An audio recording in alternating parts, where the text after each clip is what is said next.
across the UK, on DAB+, on YouTube, on your mobile, and on your side. This is Talk.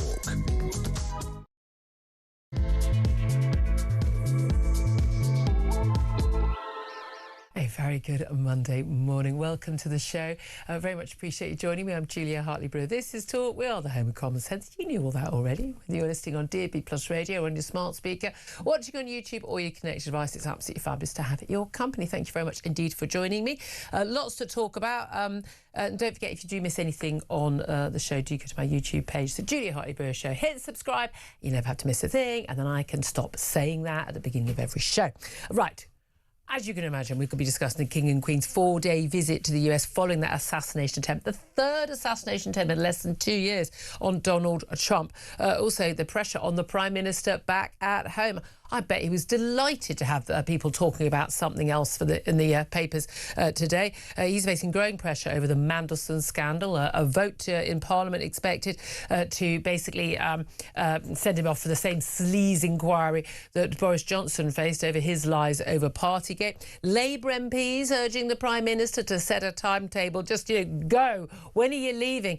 Facing that trouncing as expected in the polls in the local elections in England, Scottish and Welsh elections on May the 7th, just a very short time away now.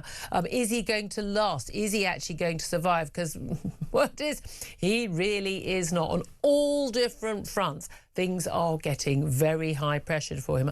I'd love to hear in particular your thoughts on that. We're also going to talk about the Attorney General, Lord Hermer. Yeah, him again, Chagos, man, that guy.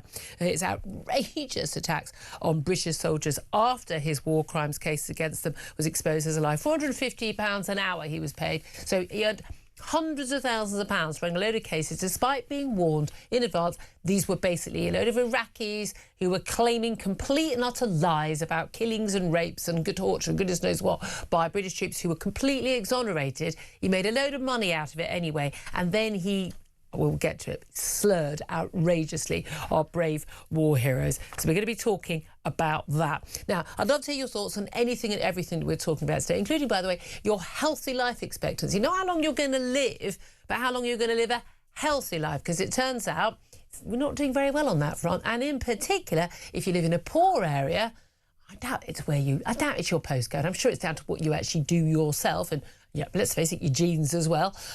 How long you are going to live a healthy life and how long you're going to live an unhealthy life. An awful lot of people are going to be spending pretty much half of their adult life unhealthy. Is that a good way to live? And do we need to do something about it? Should we be interfering in people's personal lives like that? Well, I'd love to hear your thoughts on that as well. We'll get to all of that. But in particular, I want to hear about Keir Starmer, because my question to you is very, very straightforward. He's Labour MPs, I mean, pretty openly, some of them now, are calling on Keir Starmer to set a date to resign. He's facing a sleaze inquiry. Likely we'll see that vote as early a statement today from the Speaker, and a possible vote very, very soon. We've got a failing economy, and no, it's not all down to what's happening in the Strait of Hormuz in Iran. We've got that May election bloodbath expected. Can he survive? I want to know, can he survive? Tell us why he can, tell us why he can't, whether you think he will go or not. Give us a call. 0344 499 1000 is the number to call. Text the word TALK and your message to 87222. Get in touch with us on X at talkTV. Calls are charged at the national rate. Text costs £1. Standard network rate message. I'm delighted to say joining me today is Benedict Spence, Conservative commentator, regular on a Monday now. Morning to you. Good morning. Looking very dashing, sir. Thank you. Double-breasted suit. Yes. He does make an effort for us, doesn't he? Sometimes. It's worth looking on the YouTube page alone. No, you come to parties at my place. You dress like that all the time. I know. I've got a real lack of imagination. Come for lunch on a Sunday and it's 30 degrees. He turns up like that, honestly. I can remember, actually, when I was a small boy, about 6 or 7, my grandfather turned up. Did you wear knickerbockers? No, but I was at a water park in Italy with my siblings, and my grandfather was there, and he was there in a 3-piece tweed suit. It was maybe 30 degrees, so obviously it's deeply ingrained in my psyche. So anyway, little Lord Fauntleroy, let's talk about some stories. I want to get on, obviously, to Keir Starmer. That's what I want people to call in about today. Again, you get to call in whatever you sorting well want to call in. You make the rules on that front. But let's talk about the King and the Queen. They're heading off today. They'll arrive in Washington today. And a 4-day visit marking the 250th anniversary of the Americans making the foolish decision to leave our are ruling. It's worked out all right for them, to be fair, on balance. Lots of talk about whether the King's visit should even be cancelled or that in the wake of a third assassination attempt on Donald Trump in less than 2 years. Cole Allen, 31-year-old teacher from California, had previously donated to the Kamala Harris Democrat campaign. That makes him... I mean, Donald Trump's called him a crazy guy. I mean, that definitely makes you crazy. He sent a manifesto to his family minutes before this attack, hilariously complaining about the security at the Washington Hilton, where this White House Correspondents' Dinner was taking place. Now, the thing about this was there couldn't have been more cameras in the room. It's not possible to have more journalists in the room when an attack takes place. Thankfully, no one has died as an FBI agent has been shot, but thank God for his bulletproof vest. What do you make of this third assassination attempt, and how much of this is down to lax security? I mean, I don't think you can just put it down to lax security, because actually lone wolves occasionally do get through, and we know that even in the most sort of high profile security states, occasionally and we also need to remember here, this was not a successful attack. There have been several attempts. One was very close, obviously, but subsequently since then there have been a number of efforts and a number of more cases of people trying to get to him in the first place, and they've been shut down by security. So I think that that's worth pointing out.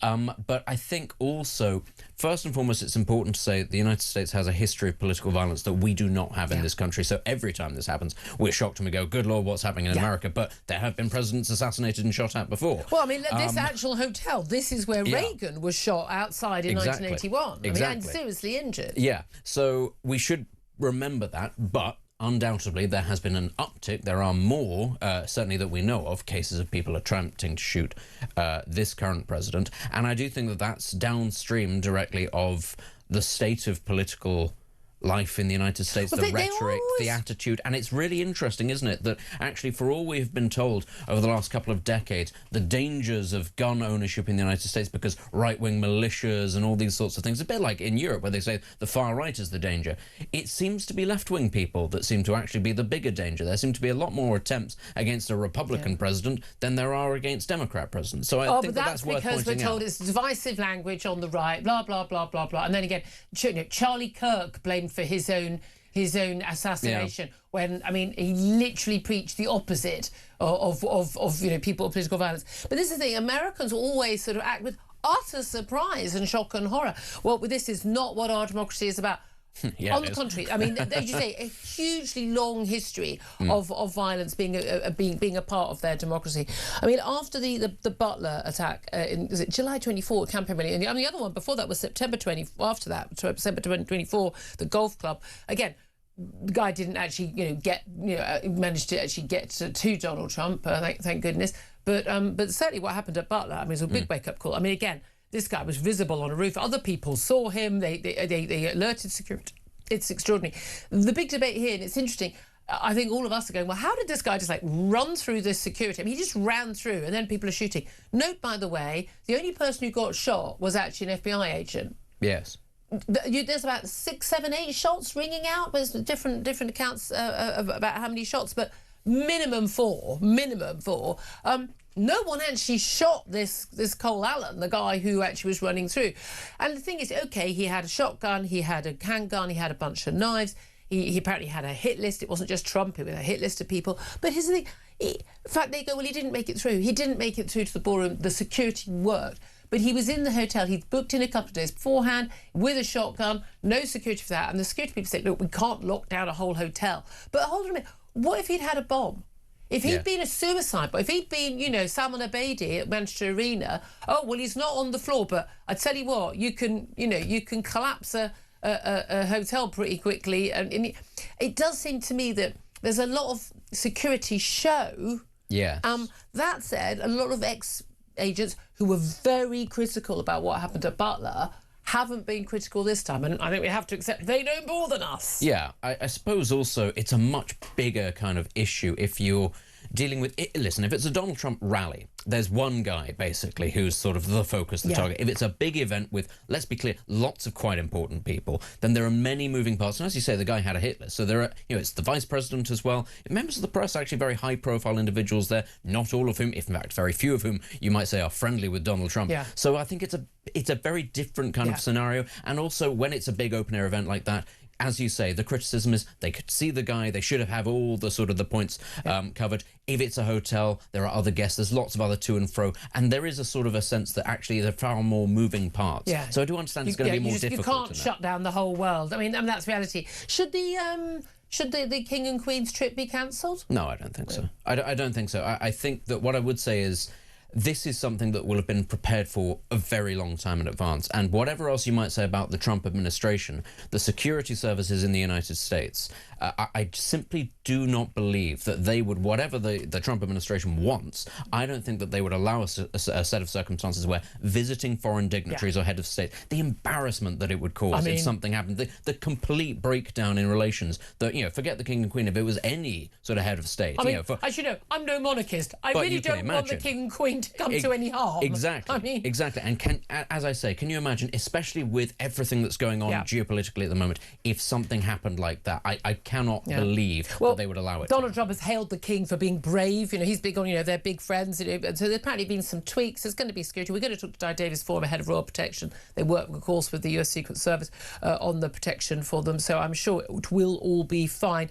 The King, of course, is supposed to be walking a diplomatic tightrope in terms of British and American relations, and the whole point of having that monarchy above the political fray is to smooth these things over, give a little bit of love. And bear in mind also, again, this is a visit to the American people, not just to Donald Trump. And, these are our friends. We want these people to like us. Yes. We really do. It's in our interest for the Americans. We want them to come here and spend money as tourists. We want them to think that we're worth defending. We want them to be on our side. And I'm very much hoping that the King has a little bit of a mention, gets out a map and explains that the Falklands are British. They're not called the Malvinas, and they're British. You know where the Malvinas actually comes from? The word Malvinas. It's not even a Spanish word. It's from French. It means Saint Malo. It means people from Saint Malo. Okay.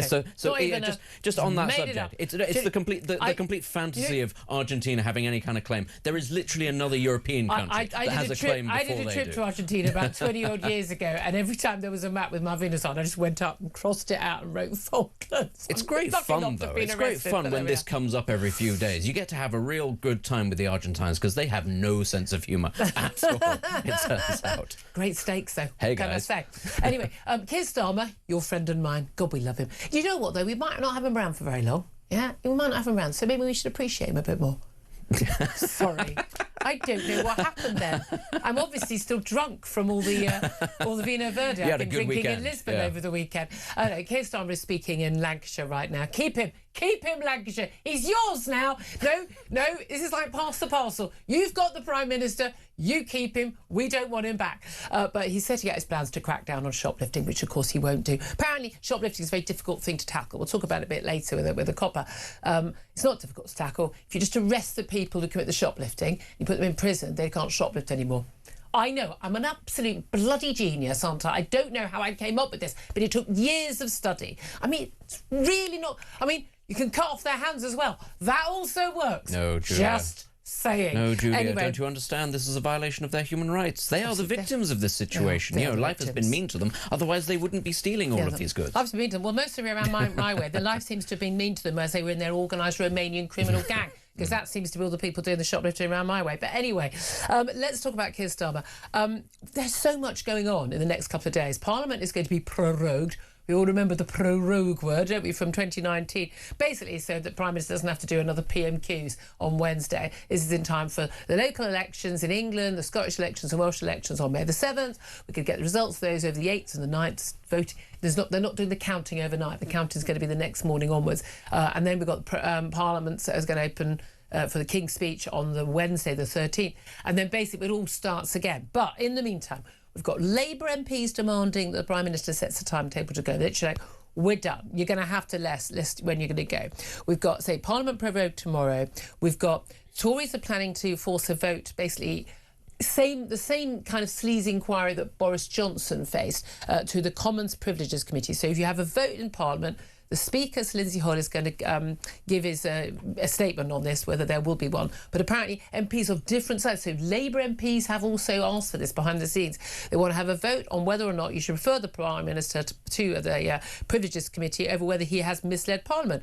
I mean, on a number of occasions, but certainly claiming that all processes were followed with Lord Manderson's appointment. Blatantly not. He said that there'd be no pressure on the Foreign Office to approve. Again, Sir Ollie Robbins says very different. The plan, frankly, from Number 10, because in their genius, their plan is to whip Labour MPs to basically oppose any vote and make it a vote of no confidence or a vote of confidence. I'm not sure that's going to go as well as they think. Meanwhile, you've got Morgan McSweeney, his former Chief of Staff. He's going to give evidence to the Foreign Affairs Select Committee, the ones that talked to Sir Ollie Robbins last week. And after him, Sir Philip Barton. He's the man who was in the job before Sir Ollie Robbins. He's the one that reportedly, Morgan McSweeney said, just effing approve him about Manderson. So that's going to be quite good fun tomorrow. We've got Angela Rayner plotting, Andy Burnham plotting. Oh, and by the way, quite by coincidence today, 2 Ukrainians and a Romania are appearing at the Old Bailey on day one of their trial over that series of arson attacks on the Prime Minister's various homes and his car back in May 2025. I mean, it's all going off, Benedict. It is. It is. And the funny thing, of course, is with the Prime Minister trying to move us away from the idea of there being any kind of inquiry as to what's going on, of course, that simply draws attention to the fact even more so that there's a lot of things going on, because people would be sat there going, well, why would he possibly want to get rid of that? Surely this man would be a big fan of these sort of processes and transparency. Of course not. But the thing is, as you say, he's a dead man walking. Everybody knows that he's not going to be Prime Minister. Does he know, certainly, do you think? I don't think he does. I don't think Actually, he does. I think that that's the issue. I think he believes fundamentally, and this, goes back to the idea of people existing in the Westminster bubble. I think that he sees the numbers of his own MPs. He believes that he can ride it out. He thinks he's got enough time to pull it back, even as the rest of us sit there and go, wow, even Labour MPs are starting to brief that it's time for him to go. They simply wouldn't do that unless they were really, really concerned about the upcoming locals. That's what I think they'll wait for. They'll wait for that disaster. It'll happen. And then they'll say to him, right, now it's time to toddle off. He may even still at that point refuse to do so. And then we get the question of, right, who's got the gumption, who's got the stones to actually say, I'm resigning. And that whole thing that whoever wields the sword never wears the crown, Heseltine onwards, and just people don't want to be the one to wield the sword. There was a lot of talk. Obviously, we've still got Burnham, who hasn't got a seat, but by all accounts...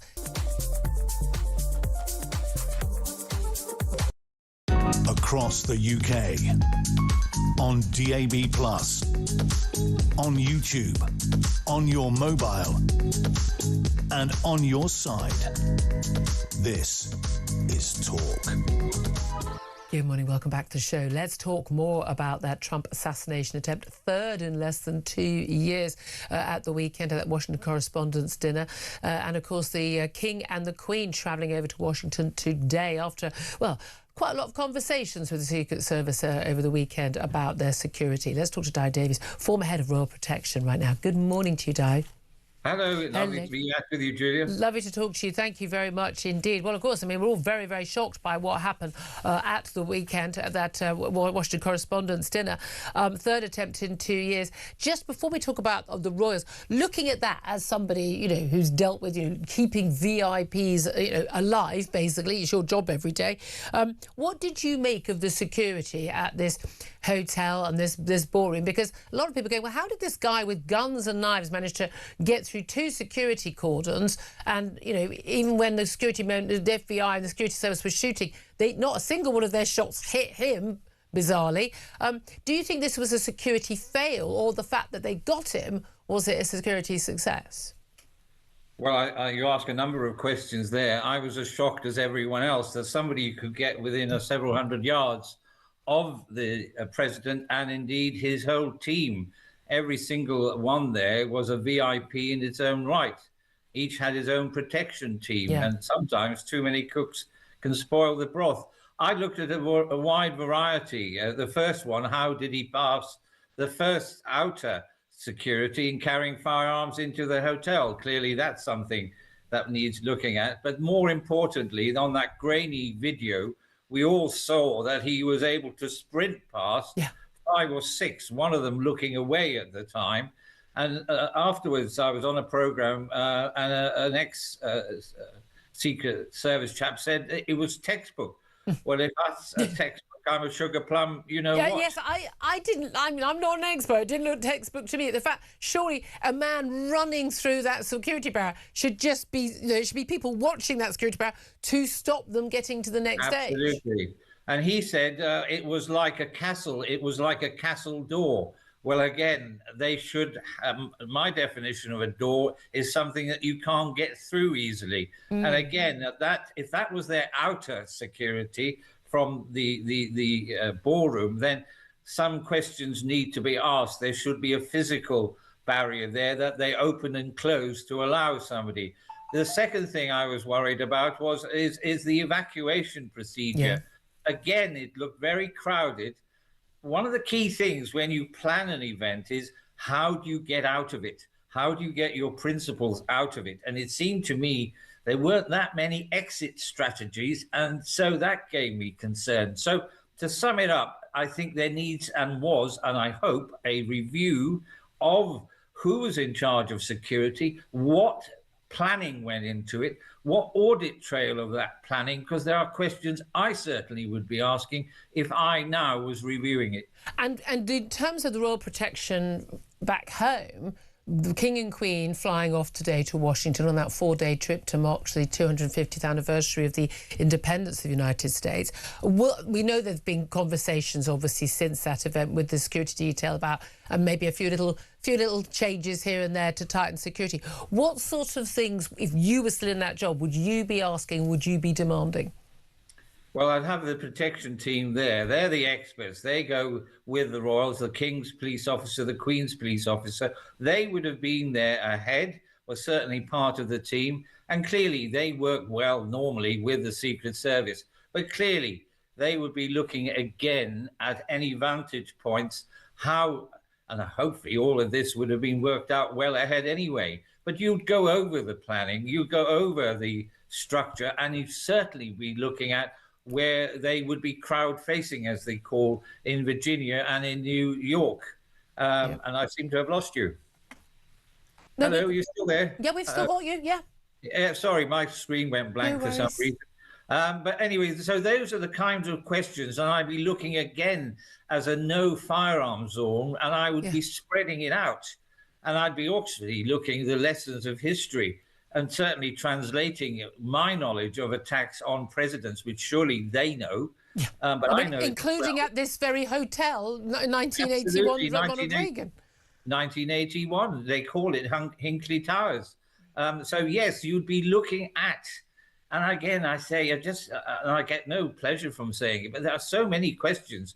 And for people to come out and say that was a success, it's beyond me anyway. Yeah, well, especially, I mean, as someone who knows nothing about this, is this skill, I was looking at going, hold on a minute, this seems to me to be almost up there with what happened in Butler back in July 24 when the president was campaigning, where, the campaign rally, there it was, the sniper on a roof in plain daylight. And no one said anything. I mean, people were actually going, hey, there's a guy on the roof. And the authorities did nothing. This obviously not as bad because no one actually got shot dead. I mean, the only person who got shot was by this young man, Cole Allen, a 31-year-old teacher from California.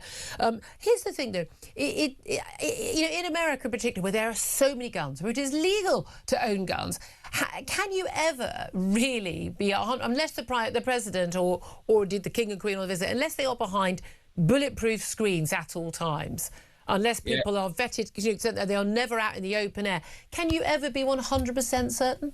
No, you can't. And if you learn the lessons of history, as I do and lecture on, no, you can't be. But you can try and eliminate as many. And that takes planning, it takes coordination, and it takes common sense.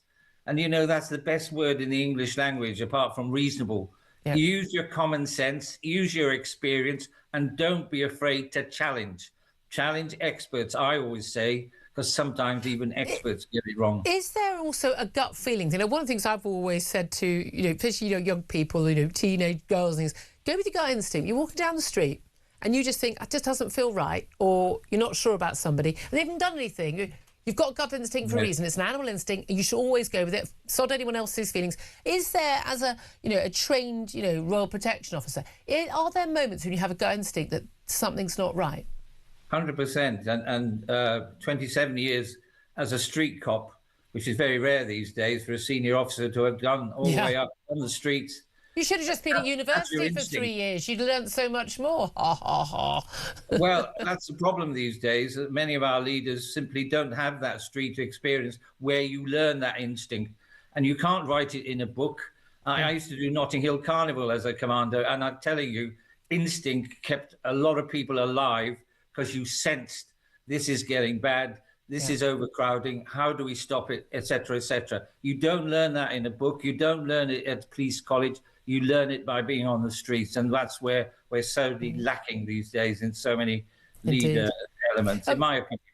I completely agree with you. Just finally, I mean, I didn't remember this until I read it this morning about the time where there was an attempt on the life of King Charles, well, Prince Charles as he was then, and he just sort of very calmly fiddled with his cufflinks. And we've had the now ambassador to the US saying, you know, this trip is going ahead and it's keep calm and carry on. In your experience, do the royals, are they fearful? Are they genuinely fearful that they could face an attempted assassination or an actual assassination? In my knowledge and my interchange with the teams, no, they've lived with protection. Another time, I'd love to do a programme with you about how many attacks there have been on the British and foreign royals and indeed presidents. It's a fascinating subject. But we need an hour or two. Yeah, there have been a lot more than people think. So appreciate you, Jodie. It's always good to get your expertise and your view. Di Davies, former head of Royal Protection there. Benedict Spence. It's interesting because we were saying, look, we're not experts in this, but it didn't look like it was textbook. And I'm very glad that someone who does know his stuff says, no, it doesn't look like that to me either. Yeah, slightly reassuring, actually, that it's just not just us that comes to that conclusion. I tell you what, though, that would be an interesting hour-long conversation I'm to totally talk up about. for that. I think that if somebody should make that special happen. Set aside an hour, stick it on YouTube. That would be greatly Someone entertaining. That out. People, they organise things here. There are people that do there that. Are people who You've do got that. a man for They're that. not my people. They're other people's people. We're going to talk to another people's people up next. We're going to talk to the brilliant Hamish de Bretton Gordon about what the heck is going on with Lord Hermer when it comes to the prosecutions of outrageous prosecutions of not just soldiers who served in Iraq, but also those in Northern Ireland. He is up next. You do not want to miss this. This is Talk.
The handover briefing I was getting as I arrived at post was what I felt was a generally dismissive attitude to his vetting clearance. The focus was on getting Mandelson out to Washington quickly. Despite this atmosphere, an atmosphere of pressure, the department completed developed vetting to the normal high standard. Because the vetting process is not there to determine fitness for office or reputational risk, it's there to protect national security. Across the UK, on DAB+, on YouTube, on your mobile, and on your side. This is Talk. This is Talk the Home of Common Sense for me, Julia Hartley-Brewer. 10:49 is the time. Let's talk once again about how our Attorney General has less than no respect for the men and women who serve on the front line. Let's talk to someone who has done very much that, served on the front line. Hamish Breton Gordon, OBE, former British Army Colonel. Very good morning to you, Hamish. Good morning. Thanks very much for having me, Well, Julia. thank you for joining us. I have to say, I mean, I'm going to try. We're going to try not to spit as we say this. We've got a vote in the House of Commons involving the Northern Ireland Troubles Bill, and this is about basically veterans. I mean, decades on, often after having already faced charges many times and found in. Once again facing what Kemi Badenoch is calling a vindictive Northern Ireland Troubles Bill, which means they could once again more court cases against them again and again. But this comes after the extraordinary revelation in the Telegraph today that Lord Hermer, our Attorney General, Mr. Human Rights, Mr. I know better than everyone else, I'm such a good guy. He has said the most extraordinary thing about British soldiers. He wrote an email, a message after key evidence emerged, a public inquiry that cost us 31 million quid, our taxes, which basically looked into all of these claims about British troops torturing and executing civilians in southern Iraq. And the 31 million pound inquiry concluded the allegations were deliberate lies driven by ingrained hostility towards the British Army, despite the fact that actually the lawyers representing on a no-win, no-fee basis a lot of these people making these claims against our soldiers were warned that these are made-up claims, there's no evidence for this, these people have lied before, blah, blah. They carried on with these cases. And extraordinary, Keir Starmer's closest cabinet ally, as he is, Lord Hermer, he sent a message telling human rights lawyers that they had done more good for society than the decorated soldiers they had falsely accused of murder and torture. You, as a decorated soldier, how do you feel about that? Well, Julia, as you can imagine, like a lot of other veterans, I find it absolutely extraordinary. It all refers back to 2004, an event called the Battle of Danny Boy in a place called Alamara, north of Basra. I was actually in Basra at the time, at the Basra station. I wasn't up at Alamara, so I remember it sort of going on. And as you say, these vexatious claims that British troops had murdered innocent Iraqis. We found out from the Board of Inquiry and subsequently that a lot of the people that Lord Hamer was supporting were actually part of the Mahdi army, followers of Muqtada al-Sadr, who's a jihadist terrorist leader and organisation responsible for the deaths of hundreds of British soldiers. You mean jihadists who'd been fighting the British? They'd lied about the British army. I mean, I'm as shocked as you are, Hamish. Well, I think we all are, and the fact that he is in such an important position legally, and the fact that, as you said, our Northern Ireland veterans are being hounded. And let's not forget all the claims against the SAS and the SBS in Afghanistan at the moment. And my dear friend Richard Williams, who commanded 22 SAS, again writing in the Telegraph yesterday, saying what an impact it was having on morale of our special forces. And a lot of them they're downing their weapons. They're saying, I'm leaving. Well, at the very, very time where threats are all around us and we need, the best and the bravest to defend us. So when the leadership are not doing it, it really has an impact on morale. And we're not talking about clear cases. And look, bad things happen in war. And people make mistakes, and sometimes some individuals do bad things. We're not pretending that the British Army, like any other army in the world, is perfect. Of course not. But one of the things I've been really impressed by over the years is when there have been cases where there have been, what appears to be clear evidence of war crimes taking place, how much from the lowest level rank to the highest level rank, British soldiers are very, that's not us. You don't do that in our name. We want that punished. Feel very strongly about doing the right thing. I understand the British Army has really good reputation on the ground. A lot of the time we're doing work where we're trying to, befriend people, being, trying to win hearts and minds. And so for these allegations to happen against men, and it's largely men, isn't it, who are on the battle lines, often in that time serving far too many tours of duty in quick succession, under huge pressure, seeing their comrades blown up in front of them on a daily basis and dealing with that pressure, literally fearing for their lives every day. And then this guy in his £10,000 suit comes along, sitting at a desk, and decides, yeah, let's see if we can make some money out of some people who, yeah, well, we've been told they're probably telling lies. They're a bit dodgy, but hey, let's go for it anyway. This is treasonous. All we ask for as soldiers is to be treated fairly. And I absolutely agree. I've commanded soldiers in Iraq and Afghanistan, and the letter of the law is absolutely what we try and follow. But the battlefield is very different from the streets of London. Yeah. And it's very easy sat back in Westminster and Whitehall, Lord Hamer and others, making these decisions when actually it's really difficult, and we do our very best. But, you know, unfortunately, when people are trying to kill you, you have to try and survive and make forward. And shoot first and ask questions later, because you're trying to protect yourself and others' lives often. Again, this is the thing. I think it's just so easy for people to sit in judgment. And again, even where mistakes are made, we should still, I feel the same way about, you know, Metropolitan Police opening fire on gangsters. Even where mistakes are made, I'm going to give them the benefit of the doubt unless there's evidence not. In terms of what's happening in Northern Ireland, Kemi Badenoch, the Tory leader, she's accused Keir Starmer of what she calls a vindictive plan to pursue veterans through the courts. There's a vote today ahead of Parliament being provoked tomorrow, basically, and it's the Northern Ireland Troubles Bill, and basically former soldiers are going to be facing yet more court cases accusing them of wrongdoing. The thing that a lot of us find so frustrating about this is, yes, of course, people want justice, things that happened in the past, but one of the points of the Good Friday Agreement was stop, just stop. Line in the sand. You know, on the runs were able to come back to their families. People were freed from prison. There will be no more prosecution. We will just put a line in the sand and we move on and go to the future. But the line in the sand is still there if you were in the IRA and you blew people up or you kneecapped people, you shot people in the head, you know, innocent people in the head. But our soldiers are still being pursued. That can't be right.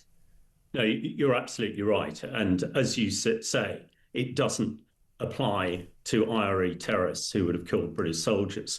I think what is really telling is that Al Kearns, the defence minister, who I respect absolutely to the letter of the law, and you know, he is an special forces soldier himself. He's been there. He is not voting. I'm sure there's lots of stuff coming out of Labour headquarters why he's not voting. He's conveniently on a foreign trip.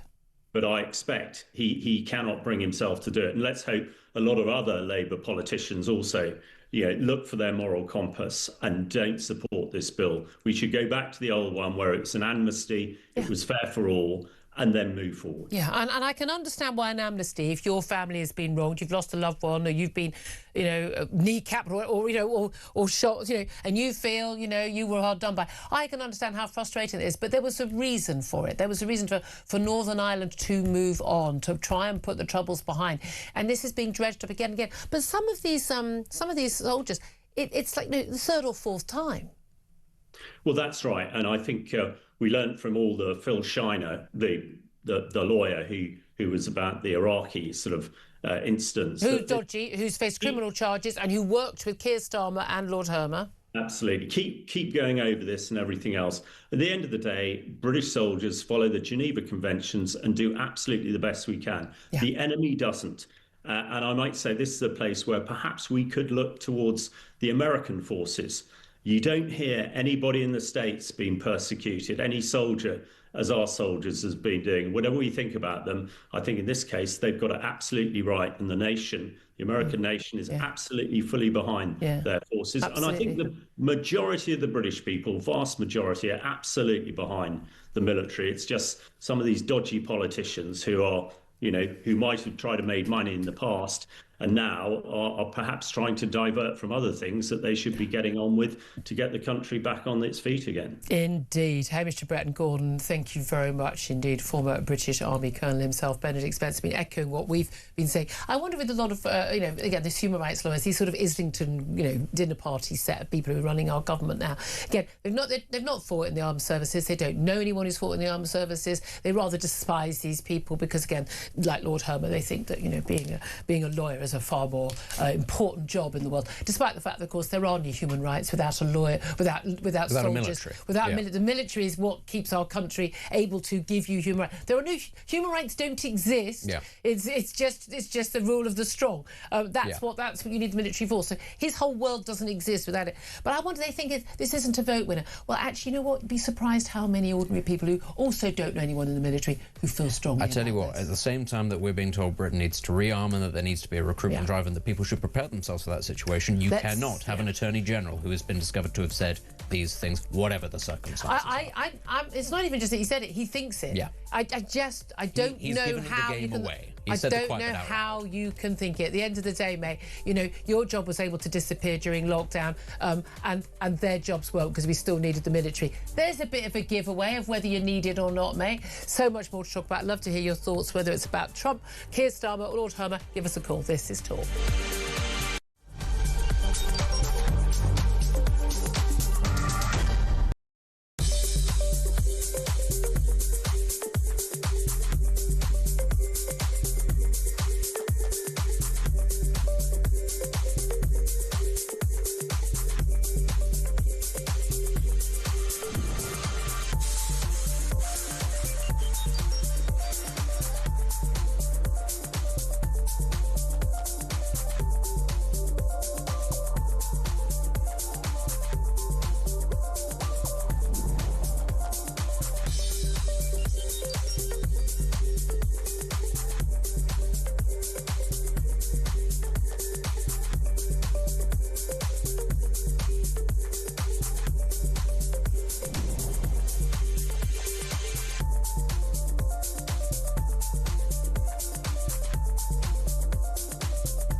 Across the UK, on DAB+, on YouTube, on your mobile, and on your side.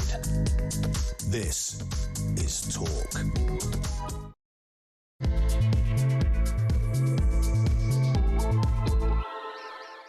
A very, very good morning. Welcome back to the show. Fast approaching 3 minutes past 11 o'clock. This is Talk, the home of common sense, with me, Julia Hartley-Brewer.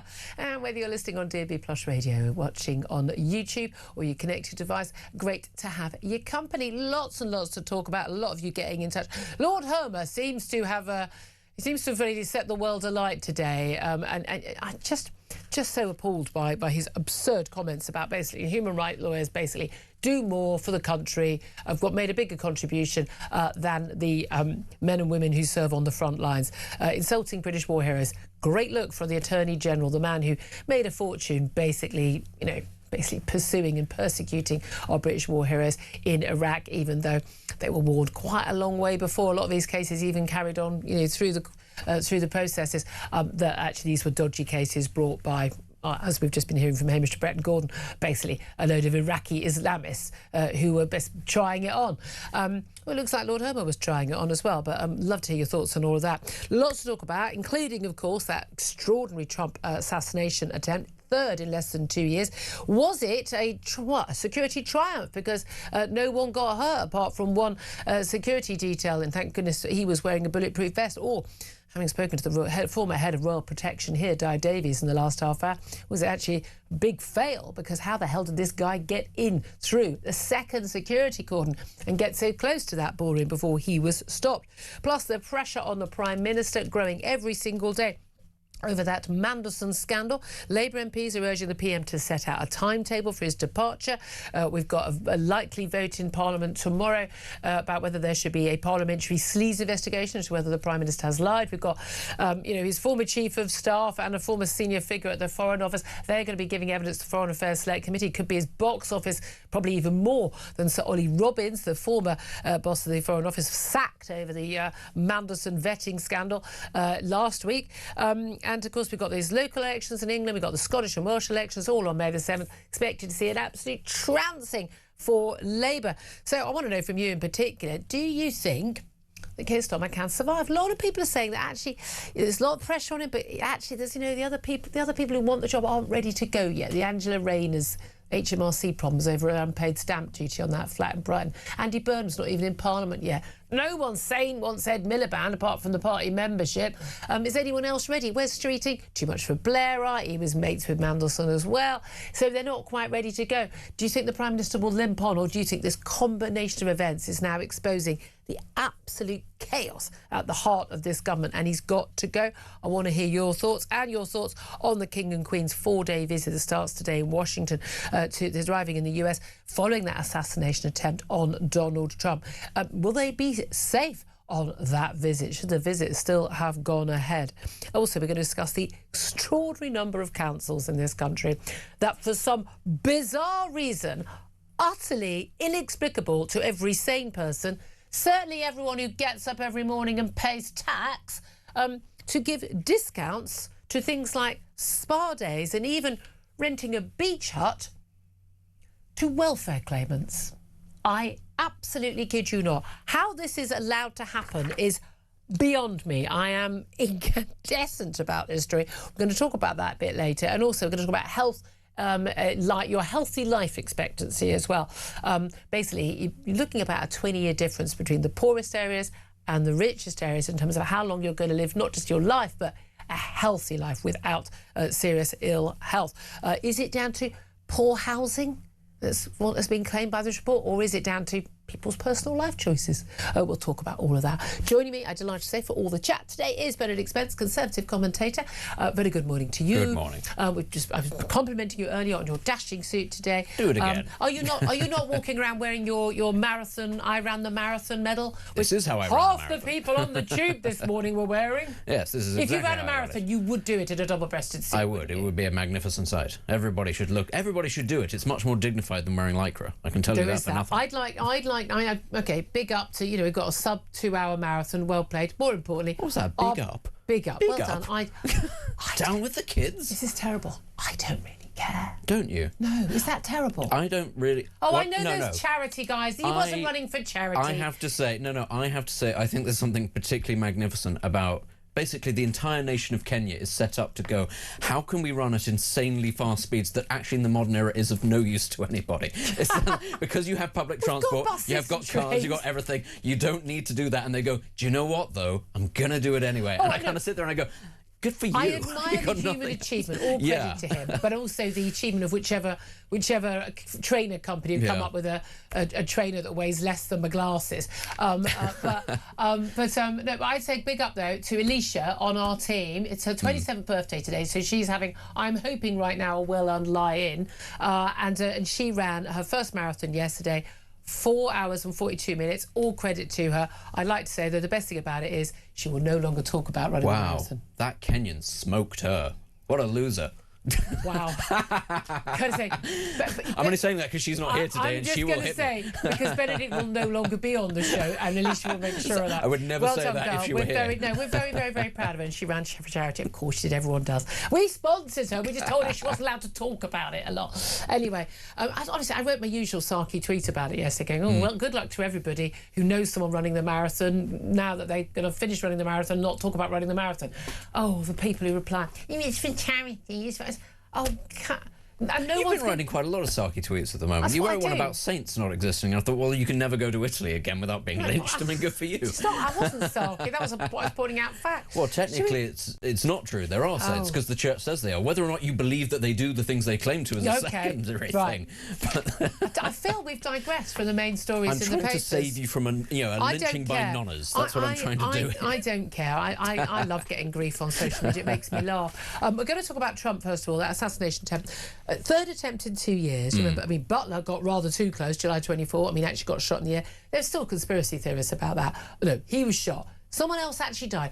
People keep forgetting that. Someone died. That was a absolutely outrageous breach. I would say the one a few months later at the golf club in West Palm Beach, that, I mean, to be fair, they got the guy before Donald Trump even made it to that hole where he could have been shot at. So that was a success. They're claiming this is a great success. This guy runs through, I mean, why are you letting him run through the security cordon? He's got a shotgun, he's got a handgun, he's got a whole bunch of knives. OK, he didn't have an AK-47 and he wasn't spraying everybody. Well, thank God, some 31-year-old lefty teacher from California, Cole Allen, by all accounts, was it a whack job? I do love Donald Trump when he says he's just a whack job. I mean, yeah, he is. People who try and shoot people because they don't agree with their politics are whack jobs. Sent a manifesto to his family before the attack. Weirdly, and it shouldn't be hilarious, but thankfully nobody died. He was complaining about the lack of security. He checked into the hotel with a gun a couple of days earlier. He was able to get this close. They're saying, look, he didn't get into the ballroom. It was fine. But what amazes me is that all these FBI agents, all the security detail, they're all firing. You can hear a range of bullets, 4, 5, 6, 7, 8 bullets being fired. Not a single one of them hit this guy. Yeah. Again, was he the Kenyan winner? Was he Sebastian Saul running so fast the bullets couldn't hit him? No. No, the Kenyan runner would have succeeded in what he was doing because that guy's focused. This is like if Wes Anderson designed a sort of a presidential assassination attempt. The guy runs through, everybody looks at each other, they all start firing. It's farcical. It's it was a bit farcical. Then you've got a clown at the middle of it all going, he's a whack job. Honestly, the whole thing, if it wasn't so serious, would probably be quite funny because you're talking about a nation that prides itself on gun ownership and on the effectiveness of its security forces. Nobody can hit a thing, it turns out. This is a bit farcical, but the key thing is, it didn't end in tragedy. Very easily could have ended in tragedy, given how many people were just in that ballroom. And he was not simply going after just Donald Trump. He had a list of people that he was going to go after. But here's the thing, again, even I would know, and I do not plan assassination attempts, not very often. But that's even exactly I would what know. somebody would say. Yeah, they would say. Not me, and we're not making light of it, because this is very, very serious, but I do think, these things need to be prevented. Yeah. But if you're planning on killing more than one person, you probably do need a gun that can spray. Fire more than rather once, than... Yeah. And we've seen some of the horrific... Remember was it Vegas or something? Oh, yes. The one where the guy was in the top of a tower block and he literally sprayed a whole country and western event. I mean, he took out dozens and dozens. I mean, it's absolutely horrific. And they can get those weapons there. But again, what is fascinating is how often, again and again and again, the political violence in America is on the left. Yeah. It's on the left. Without meaning to read too much into the motives, one does wonder, therefore, given the sort of the really calculated nature of the Las Vegas shooting, where the key was very much to kill as many people as possible in a very meticulous way, one almost wonders if an incident like this, where the guy's literally complaining about the lack of security, is it more an attempt at martyrdom, maybe? Is that, in fact, the motivation if you've not come in fully prepared and you're going, why have I not been stopped? I'm assuming after the first shot, someone else in the ship... You're sort of assuming that he would have been shot one of the interesting things, given the 4,000 million journalists who were claiming to be in the room, only held 2,000. I'm sure I've heard more than 2,000 accounts from journalists who were there in their black tie, who were basically talking about how, they were at the centre of this thing. You were lying under your table, with all due respect. It didn't happen in the room you were even in. But they're going to be dining out on this for many years. I'm just glad everyone's okay. But this idea that there's how could anyone get in? How could this happen? You think, Well, because there are an awful lot of nutty people, and an awful lot of these people are able to get guns, and if they really want to, as we see, security. Look, we've seen again and again security in this country, terror attacks, Manchester Arena, whatever. People who are determined can do this. Yeah, our security services are remarkably good at stopping the number of attacks that people do not know about that do get stopped. We're actually quite good, and but they we don't get the credit for it. Yeah, but they don't. But we also shouldn't have to put up with the amount of threats that we get, given the sort of the ideologies that we're talking about, and as much as everybody insists it's the far right, we all know that it's not. It needs to be a lot of rounding up. Yeah, and in the United States, we're not even just talking about mainly being perpetrated by Islamists, which is what happens in this country. In the United States, a lot of these are lone wolves who have been radicalized by a certain sort of prism of politics, and in particular, the person of Donald Trump. And it's very interesting, of course, how for years and years and years we were told by left-wing academics, journalists, speech is violence, and this is what justifies it. And it turns out that they are an entire political wing of very easily triggered people because they hear something they don't like and they pick up a gun. And do you know where that doesn't happen? The right in the United States does not go around shooting people because you say mean things about the president. If they did, there'd have been a lot more politically motivated mass shootings the other way. The left really needs to get... I mean, look, you got the far right, you got the neo-Nazis, all that. Absolutely. Oh, you get that everywhere. Yeah, around that lot. No problem with that at all. But the normalisation of violence on the left, you know, the comedians joking about assassinating Trump. Okay, you know, I don't like Keir Starmer. I didn't like Kamala Harris. I would never ever even joke about like killing you. I think that's really, I think that's weird that they normalise this. Oh, but it's fine, it's different, and in some way but they're so divisive that they justify it. Yeah. I mean, but again, divisive. But by definition, they're not that divided. I mean, Donald Trump is no more divisive than Barack Obama on that. It says if you get elected president, you've got the majority support. That's the end of the day. The violence that broke out in the aftermath of was it George Floyd's death as well in the United States, and the number of people that were actively justifying it, which on the one hand is incredibly patronising. Largely peaceful protest. Yeah. Literally. As fire is going on in the background. And buildings and cars on fire. The way it was nothing else. It was incredibly patronising. The way that it was predominantly white broadcasters saying this is justified, as if the black community in the United States was just ready to blow at any moment. And you're sat there thinking, if you spoke about any other group like that, you'd think that's a bit racist. No, it's very, very just a little bit. The low expectations, the racism of low expectations of the white liberal class. Well, look, King and Queen are on their way today to Washington. They're going to be a state visit with Donald Trump. There was a lot of people saying that, it shouldn't, all the lefties, you know, this shouldn't happen. A, because, you know, Donald Trump has been nasty about us. B, then there was a whole sort of the battle over the Strait of Hormuz and whether or not we should be involved in what's going on with Iran.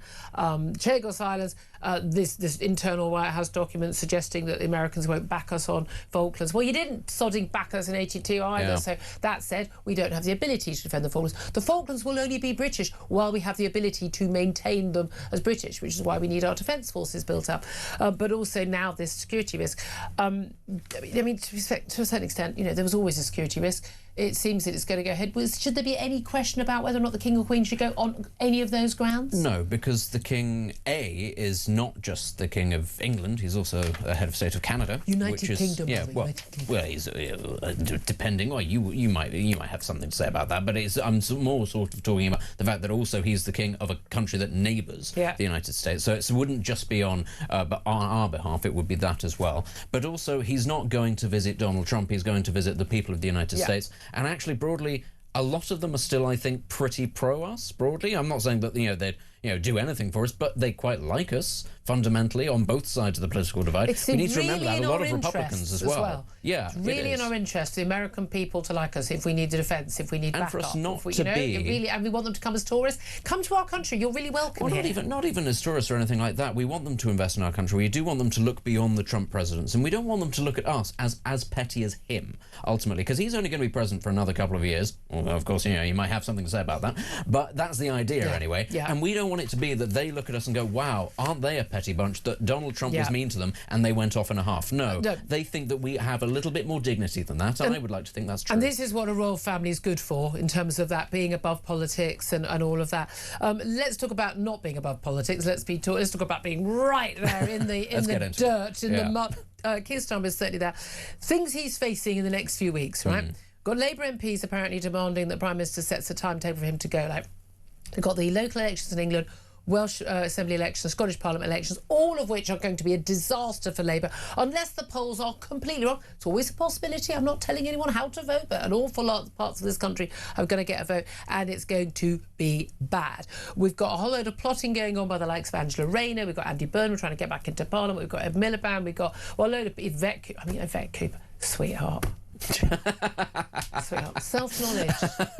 Well, I would say the same for Angie, but at least Angie and Ed Miliband have got some actual public support. So I'm always fascinated by people who've got no self-knowledge, like me going, but I barely chat. I barely talk. I wear no makeup. I mean, self-knowledge, people, know about yourself.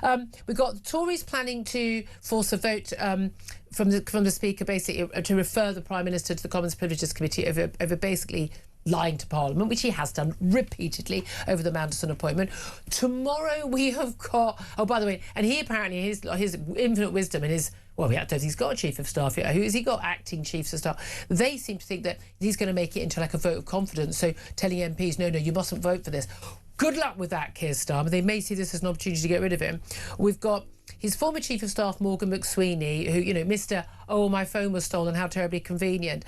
He also the man who said to the Foreign Office, just effing approve him over the Mandelson appointment, despite not having the vetting, or having the vetting even started.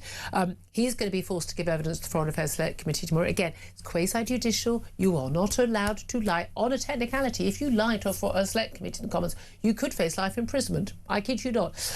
After him, Sir Philip Barton. Who's he? He is the former head of the Foreign Office, the one who basically mysteriously resigned early, 8 months before he was due to go, after being told by Morgan McSweeney, just effing approve him, before Sir Ollie Robbins, now sacked over the Mandelson affair, gives evidence. I've got a funny feeling this is going to be box office stuff tomorrow morning. Yeah. We've got all of that going on. Quite by coincidence, also today, 2 Ukrainian men and a Romanian are appearing at the Old Bailey on day one of their trial over a series of arson attacks on the Prime Minister's former homes and his car back in May 2025. Quite a busy week for the PM. Does he survive it?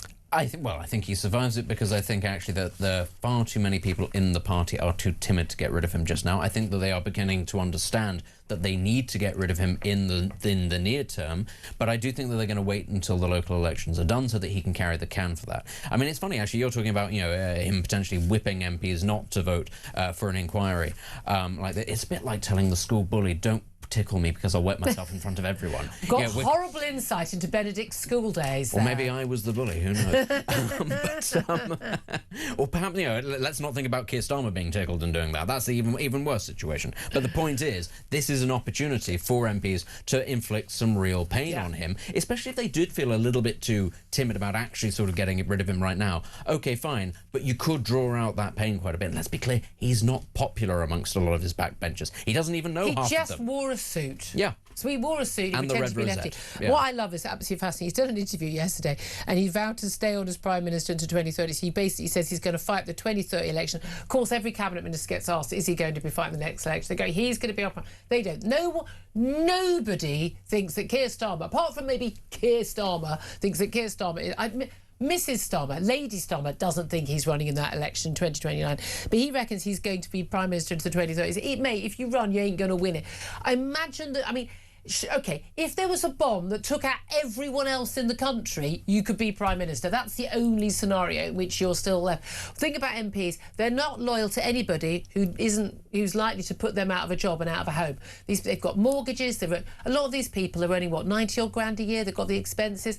These guys have never earned this much money. A few of the human rights lawyers, most of them. Yes, it's a step down for them. This is as good as it gets for them in life. They are not going to stick with the Prime Minister who is basically a loser. And they're going to look at actually the fate that befell a lot of former Tory MPs, where once upon a time those people would have thought maybe there's going to be a position for me on the board of this, that, the other organisation, and increasingly in British politics people go, actually, having you on this is a bit of a liability, because actually being a former MP, rightly, I would say, especially if you've failed as an MP, is not it's not an endorsement, as you say, especially for career politicians, which, especially in the Labour Party, a huge number of people got in at the grassroots, at the bottom. They joined their local party, they joined at university, they did it, and they worked their way up because they've only ever had one ambition in life, and that is to be a Labour MP. So, but in the same way, that's why Starmer is not going to resign of his own volition. He has worked too hard to get to this position. Let's be clear. That's it. He has got a gold-plated pension pot. I reckon he's going to be all right. There we are. How old is he? He's older than me. Isn't he 60 odd? Oh, nearly coming up to pensionable age. Let's not start that argument again about whether or not he should get the state pension. Yeah, exactly. No, he's not going to live on the state pension, that's for sure. And also want to talk about Lord Herman. He's his big mate, the Attorney General. He's a man who, I mean, basically, if he crossed the road, if he walked into the studio right now, we wouldn't recognise him. He's an absolute no-mark, other than the fact he's a very big wig in the human rights lawyer world, if you want to be a big wig in the real human rights lawyer world, which Keir Starmer was as well. But he's basically, you know, the Prime Minister's big mate, gets the Attorney General job. And he has launched this extraordinary attack on British soldiers. Bearing in mind, he's the guy who worked with Phil Shiner, who's been prosecuted since for basically bringing dodgy cases on a no-win, no-fee basis. But frankly, a lot of these things, you know, they get settled. Cases, you know, you still make a load of money in the end, and you know, lawyers do this for a reason, and they're basically bringing all these really dodgy cases by Iraqis who were claiming they'd been tortured or their family members had been murdered by British soldiers in Iraq. We had a £31 million public inquiry that you and I paid for, not the lawyers, you and I paid for. It was chaired by Sir Thane Forbes, and it concluded that the allegations were, quote, deliberate lies and driven by, quote, ingrained hostility towards the British Army. And yet they pursued all these cases, making money out of it. And extraordinarily, even though a lot of these lawyers were warned, no, look, these people are not legit. They carried on with the cases anyway. Now, emails obtained by the Telegraph show the Attorney General, Lord Herman, telling human rights lawyers they had done more good for society than the decorated soldiers they had falsely accused of murder and torture. He said the falsely accused soldiers, he said, could never claim to have made a real difference to people's lives, unlike the lawyers who'd pursued the case for a decade. What an extraordinarily awful, wrong, factually inaccurate, immoral thing to say. I mean, let's also just think about the sorts of people that he's talking about, because an awful lot of these people who join the British Army, they're ordinary people. They come out of school, they don't have the fantastic educations that people like Lord Herman would have had. They don't have those options that are open to them, and they are basically patriotic. They want to do something practical. They want to do something with their lives that gives them a bit of upward mobility. They want to see the world, maybe. They go into this with all the right reasons. Nobody enters, or very vanishingly few people, enters the British Army with the desire to go and commit war crimes. If anything, frankly, they'd rather avoid conflict altogether, as anybody would. So the idea then that somebody like Lord Herman and other people like him who stand, as you say, to make fortunes and their reputations and indeed political careers off the back of lambasting and villainising these people, it just... I'll be diplomatic. It doesn't sit very well with me, and I don't think somebody who has said these things should be Attorney General. Yeah, full stop, end of. Love to hear your thoughts on all the topics we talked about. The King and Queen's visit, will Keir Starmer survive? A lot of you messaging in about that. Lord Herman and what he said to say. Give us a call, 0344 499 1000 is a number to get in touch. Text word talk as well with your message to 87222. Get in touch on X at talkTV. This is Talk.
the handover briefing I was getting as I arrived at post was what I felt was a generally dismissive attitude to his vetting clearance. The focus was on getting Mandelson out to Washington quickly. Despite this atmosphere, an atmosphere of pressure, the department completed developed vetting to the normal high standard. Because the vetting process is not there to determine fitness for office or reputational risk, it's there to protect national security. Across the UK, on DAB+, on YouTube, on your mobile, and on your side. This is Talk. This is Talk. I'm Julia Hartley-Brewer. Thank you so much for your company. 11:28 is the time. Let's get straight to your calls and your texts coming in about, well, the Prime Minister, Lord Herman, you name it. Let's go to Ian, who is in London. Hello, Ian. What do you want to say? Good morning, Julia. I was prompted to call after listening to your interview with the retired Army officer. Yeah. Well, I've got news for him. By the way, I did serve as a reserve soldier for 4 years. Yeah. These people don't have a moral compass. It's missing. You mean the likes of Lord Herman? Yeah, but all of them. We did have some MPs who had moral compass, but they're both dead. David Amis and Joe Cox. So we just don't have them. And it was really disappointed. I'm really disappointed that he didn't put a more forceful performance in and condemnation of the behaviour of these people. I mean, I disagree. I think a lot of politicians do have a moral compass, and it's the reason they've gone into politics. And I say that of politicians who I know from, well, I'm going to go of not all political parties that I know of in terms of personally, but most political parties that I know very much different views. But I have to say, I just don't think you can be. I don't think you could be Attorney General if you're just all about like the letter of the law, as opposed to right and wrong. Right and wrong. Apparently you can. Well, yeah, apparently you can. What do you think the hold is that he's got over Keir Starmer? Didn't they basically just agree on everything? Because I'm always thinking, like, you know, if you got pictures of him doing something dodgy naked at uni or something, because it's like, how is this man he's so unsuited to this job? Well, you do wonder. But, I mean, the recruiters now have descended on poor working class areas. It was reported some time ago. For the military? Yeah, because a lot of young lads, white working class, they do it to get out of poverty. Yeah, you get training, you can, Yeah, exactly. But what's the point if this is the way you're going to be treated? Yeah. And I know that people who have served are telling their sons and daughters not to join. Yeah, I can absolutely understand that. I mean, I'm not surprised. Ian, thank you for that. Jason is on the line in Wiltshire. Jason, good morning to you. What do you want to say? Morning, Julia. Thanks for taking the call. Thanks for calling. Did you have a nice long break in Lisbon? Did you have any drunken photographs? Are we going to see them? There are drunken photographs. I am not putting them online for some bizarre reason. Oh, that's a shame. But at least you had a good time. Thank you very much, sir. I do like somebody who keeps track of my holiday plans. Yeah, it's all these holidays you have. You have more holidays than I have hot dinners. I mean, you know. I was going to say, I haven't been away since March. Yeah, okay, one hasn't been away since last November. So, well, I'm just saying, some of us, you know, it's just the priority. Also, the young one's gone off to uni. We can go whenever we want. It's brilliant. Anyway, Jason, let's talk about something important. Yeah, I'm old Judith Chalmers.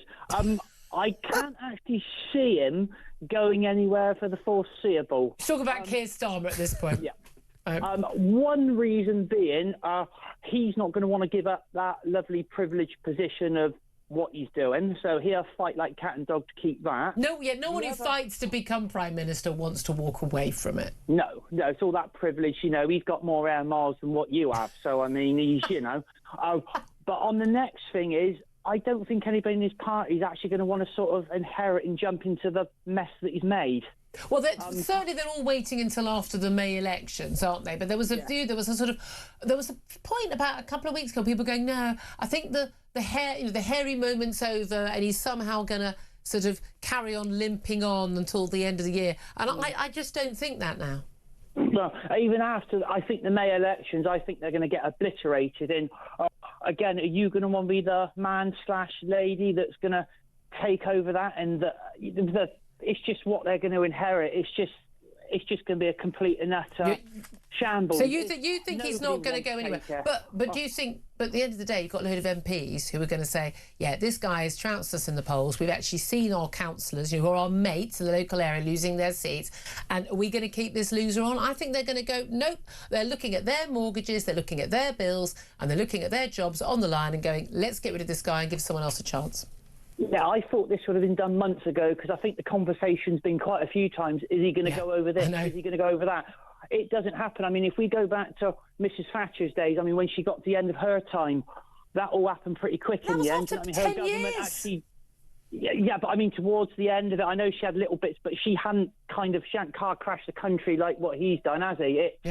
No, she left it in a very good nick. Yeah, absolutely. Yeah, Jason, thank you very much. I'll send you a postcard next time. 11:33 is the time. We get a couple of messages on will the Prime Minister go. Paul says he won't go. He's done enough wrong already, yet he's still there. Deborah says they all must go. What we really need is a general election.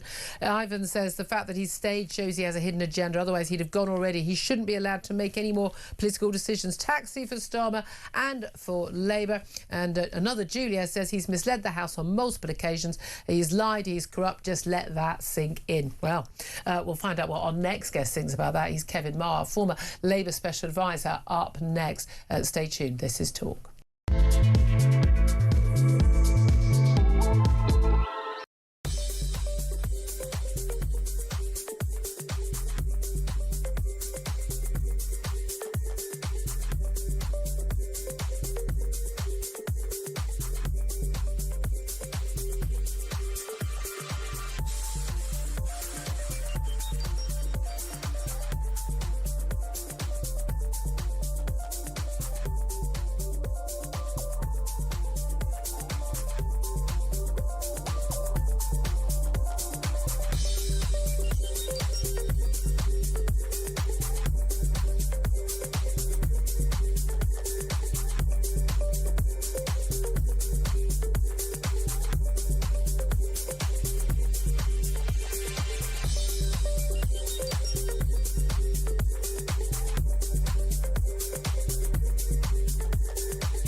Across the UK, on DAB+, on YouTube, on your mobile, and on your side.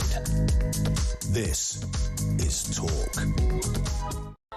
Morning, welcome back to the show. 11:36 is the time. I'm Julia Hartley-Brewer. Benedict Spence still here. We'll get his thoughts on what our next guest has to say in a moment. He is former Labour Special Advisor Kevin Marr, and joins us to talk about, well, is Labour in civil war, some are saying. A very good morning to you, Kevin. Good morning, Julia. How are you doing? I won't reiterate everything that I was saying a bit about 20 minutes ago about all the different events that are going on this week for Keir Starmer, but safe to say it's going to be a difficult few days for the Prime Minister, and certainly a difficult few weeks with those elections on the 7th of May.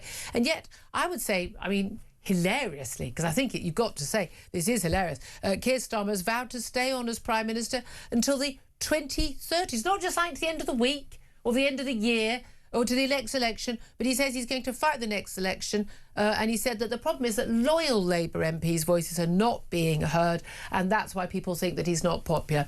Is the man delusional? Do we need to get the men in white coats? You've got to be an optimist in politics, I suspect. This is Keir Starmer's worst week since last week, and next week is going to be worse than this week. Given the state of the election results and all the evidence that we've got that they're going to be a stinker for the Labour Party all over the place. I mean, he's got a very difficult hand. He's got an economy that's pretty moribund. He's got public services, and we've got the international picture, and he's not got the cash to splash and all of that. But I mean, in this game, you've got to try and reduce the unforced errors. You've got to try and play down the kinds of things, the Mandelson appointment being the absolutely classic now example of something that shouldn't have happened. It's created such a stink, such a mess, such a delicate process. These are the kinds of things when you've got a very difficult in tray to begin with, don't add things to it yourself. This is the classic thing. Example he's got to learn. Yeah, but that's it. And when it comes to the economy, we're not in good nick because after 18 months, most of the decisions made by this government, by this Chancellor, that he appointed, for which, and by the way, the Prime Minister's First Lord of the Treasury, he gets to sign off on this stuff, have made things a lot worse. But this is it. But he did inherit a shambles as well. Well, did you say you inherited a shambles? Actually, if you look at month-on-month growth, it wasn't great. It wasn't great, but it's got worse under your lot. And here's the thing: it was terrible. But your lot are going, oh, but we've got the Iran conflict. Sorry, had you heard of Ukraine and had you heard of lockdown? Absolutely. But I mean, the Tories, objectively made a hash of things, which is why the British public gave them the almighty kick to the curb. Which is why I said they should be ousted. I mean, it's not like I'm not an equal opportunities kicker-outer of governments. Absolutely. The same might happen again. I think we may be now in an age when we just have these massive oscillations of governments because people say, I'm sick of this one, give the other guy a try, sick of them, let's try somebody else. And my part of that is that... to be the explanation why the Greens and Reform, of course, are doing very well, that they've not been tested or they've not failed the British public, to put it that way. And I hate to say to people, whatever people's political persuasion, and I would say this about all parties, they will all fail because we're all insisting that they lie to us and tell us that we can have everything we want and not pay more taxes. And it's all a big lie. And until we demand and reward honesty in our politicians, we're going to keep getting it. We get the politicians we deserve. I've always said that. But let's talk about the Prime Minister specifically. We've got a plan of a vote. So votes for Commons Speaker Lindsay Hoyle is going to make a statement today, we understand. And this is about a demand from not just the Tories, other opposition parties and Labour MPs calling for a referral to the Commons Privileges Committee. Now, this is basically the committee that looks into whether there's been siege or dishonesty or lack of probity. And it's the same one that looked into Boris Johnson and basically did for him. And this is about this leading Parliament over the Mandelson job. And basically, the Prime Minister said all processes were followed. They clearly weren't. He said there was no pressure whatsoever on the Foreign Office. Well, there clearly was from the evidence we've seen so far. We got tomorrow Morgan McSweeney, his former Chief of Staff, minus one of his mobile phones that's been stolen, and the former boss of the Foreign Office, who was there before Ollie Robbins, Sir Philip Barton. He was the one who was told to just effing approve him, meaning Mandelson, by McSweeney. They're both giving evidence. I mean, we've got a heck of a lot going on for the Prime Minister, given he hasn't even got a proper chief, a permanent Chief of Staff at the moment, and given the ones he'd always appointed have been rubbish, given how hapless and hopeless and useless his number 10 staff have been so far. Do you think this is a Prime Minister who has such a lack of political nous and judgment himself? Do you think he can manoeuvre his way through this week? I think he can. He's got obviously the one big advantage in Keir Starmer's corner, which is just there, is just a whacking great big parliamentary majority, so he can dictate terms in terms of Commons procedure. And I think the idea is that they're going to whip Labour MPs to vote down any referral to the Privileges Committee. Will they play along though? Because bearing in mind that humble address got Labour support as well, and that has done for the Prime Minister. That's over exposing the decision to appoint Mandelson. Labour backbenchers are furious with the Prime Minister over this appointment. Yes, they definitely are. And there's a lot of noises off. There always is. But Labour MPs are always rubbish plotters. The Tories are much better at it. To be fair, give them credit where credit's due. And I think there's a lot of huffing and puffing. But in the final analysis, do you want this Parliament to end early, or do you want to end up in a situation like the Tories did, where we end up with a procession of prime ministers every couple of years? Get rid of one person, and they get somebody else. Why do you think that's the option? They're unpopular and do No, but I'm interested why you think that's the option. So it's either going to be chaos. We were told, weren't we, that it was going to be end of chaos under the Tories, calm with Keir Starmer. But you must have such an incredibly low opinion of the alternatives to Keir Starmer that you think that getting rid of Keir Starmer will just lead to more chaos and hopelessness. You don't think there's a single person who could step in, who'd be supported by, crucially, Labour MPs and Labour activists, that's Labour Party members, which is a crucial thing, who could actually do a better job? I think this is the sort of chink of good luck and good fortune that Keir Starmer's probably got, that there isn't an oven-ready successor ready to step into the wings. Gordon Brown clearly was running a campaign from day one in 1997 to eventually succeed Tony Blair and chivvy him along when he thought he was staying there a bit too long. And it was a very smooth progression. There wasn't even a Labour leadership contest, because I think John McDonnell tries to stand against him from the left and didn't get the MPs to nominate him, even to get him on a ballot paper to stand against Brown. So it was a very kind of orderly transition. It was the last time Labour was in power, Callaghan taking over from Harold Wilson in 1976. I think this time it's very bumpy. It's not obvious who the person in the cabinet is that's best placed, or a couple of people that are best placed to replace Keir Starmer. I mean, Angela Rayner keeps being talked up. I suspect Angela Rayner would prefer to do some sort of a deal, perhaps with Andy Burnham. Now that becomes an imponderable, because of course he's not a member of Parliament, and he would need to get in the Commons. Now, that can be a very quick process once MPs decide someone who needs to stand out, assuming there is a safe Labour seat. Yeah, if Labour MPs coalesce Burnham as, look, he is our best placed person because he's a sort of seasoned politician. He's got a nice style about him, Andy. I mean, he's a nice chap. And he's been rejected twice by the Labour Party members. True, but is it third time's a charm?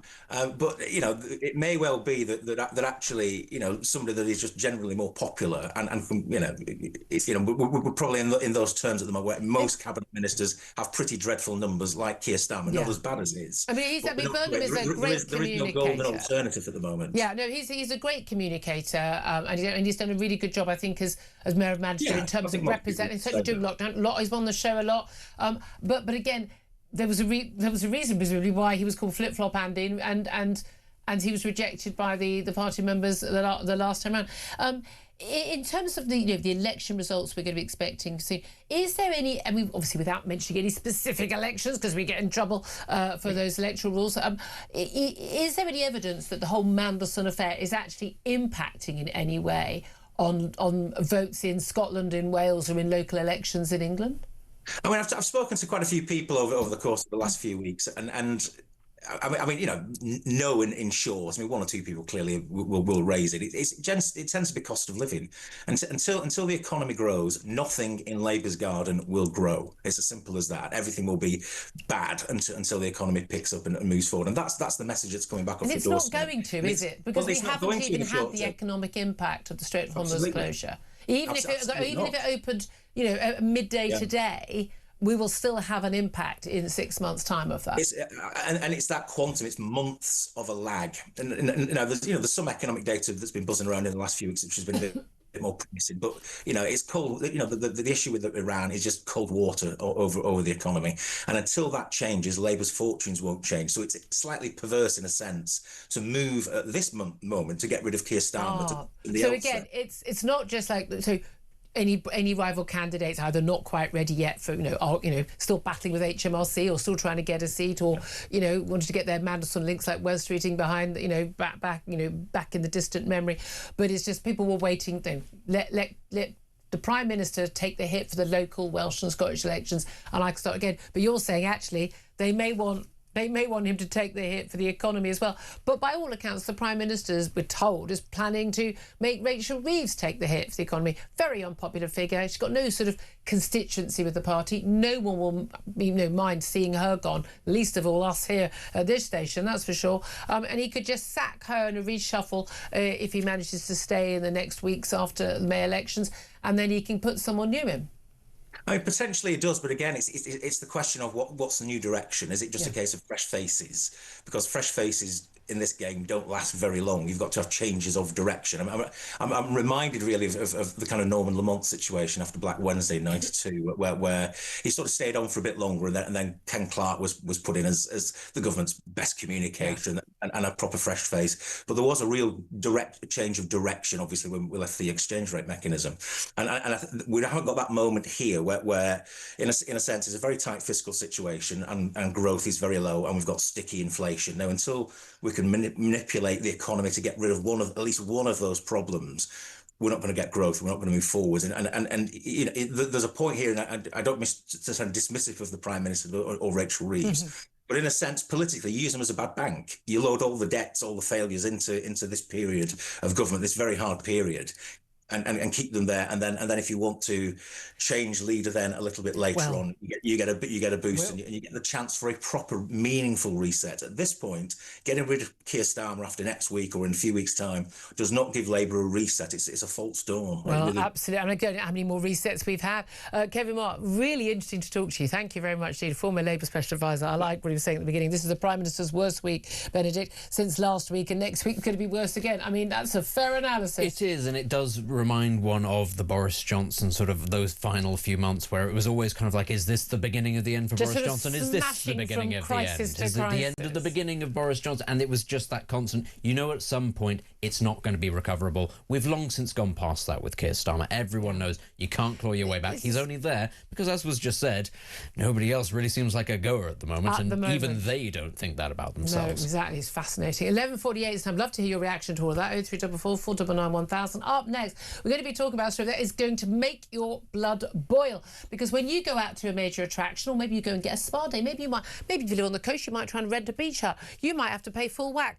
But if you're a benefit claimant, you get a discount. Who's paying for that? Oh, us.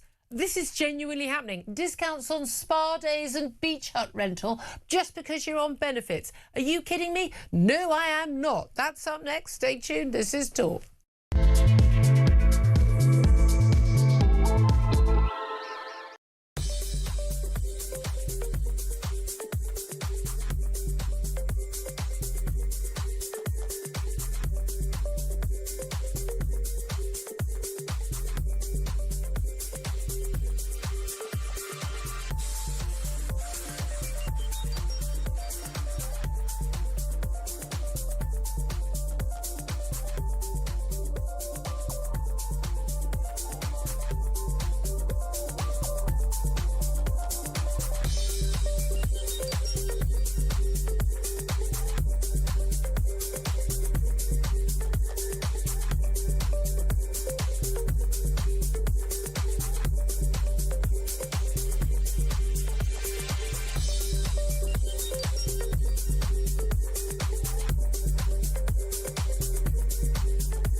The handover briefing I was getting as I arrived at post was what I felt was a generally dismissive attitude to his vetting clearance.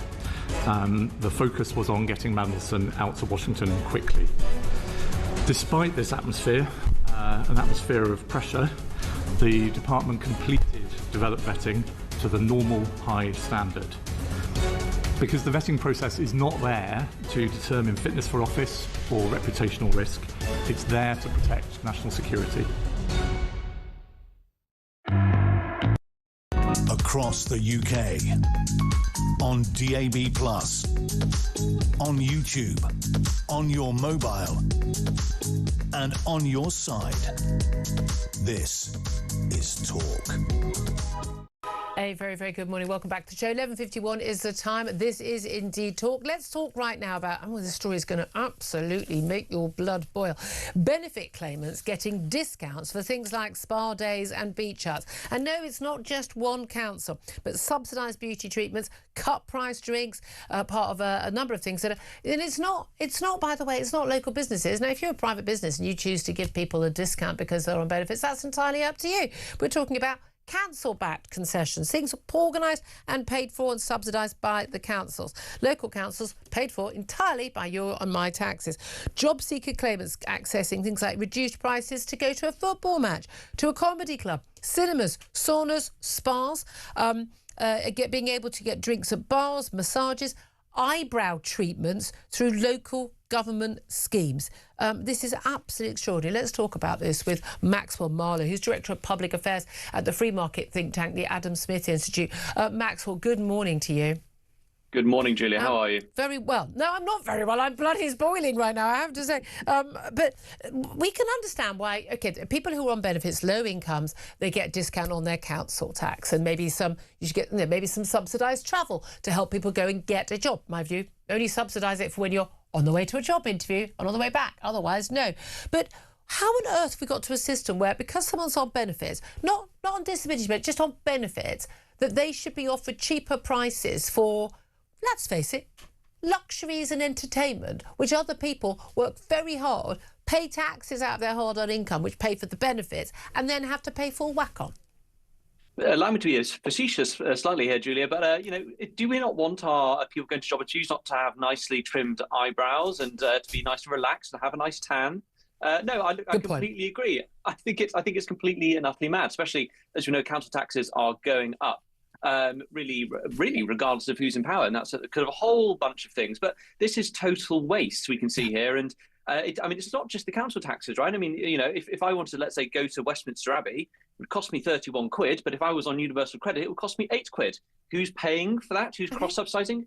I am, or you are. Because people think, oh, well, I'm not getting the money, they're not getting the money. No, someone is. The reason we have to pay more is because there's other people going in who are not paying the full whack. Exactly, it's completely mad. And Michael Simmons of The Spectator really unlocked this a couple of weeks ago in a story he did about this cross-subsidisation. It's completely and utterly nuts. And I mean, let's not forget how large the benefits bill is at the moment. It's over £300 billion, and yet that, for some reason, doesn't manage to cover the luxury wants and needs of the largest amount of people, of course, who are who don't need to find work. It's about 4.2 million people, which, by the way, is up 1 million since last year. So it's a huge number of people moving over to this, and they're really dining out at the taxpayers' expenses. I mean, we have to laugh. Mad. That £300 billion welfare bill. I mean, the vast majority of that, I think it's 180 or something, is pensions.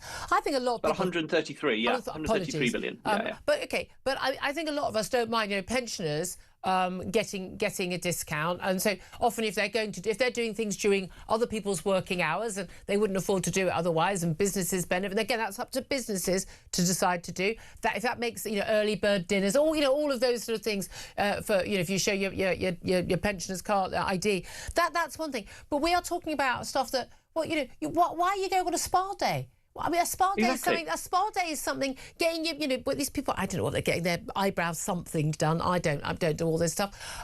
This is stuff that people work hard to be able to afford as a treat. This is like something you give someone for a birthday. This isn't something that if you are really struggling on benefits, maybe you should be spending your time trying to get a job rather than going on a spa day. I'm not saying you can't have a nice time, but when you're now not allowed a holiday ever.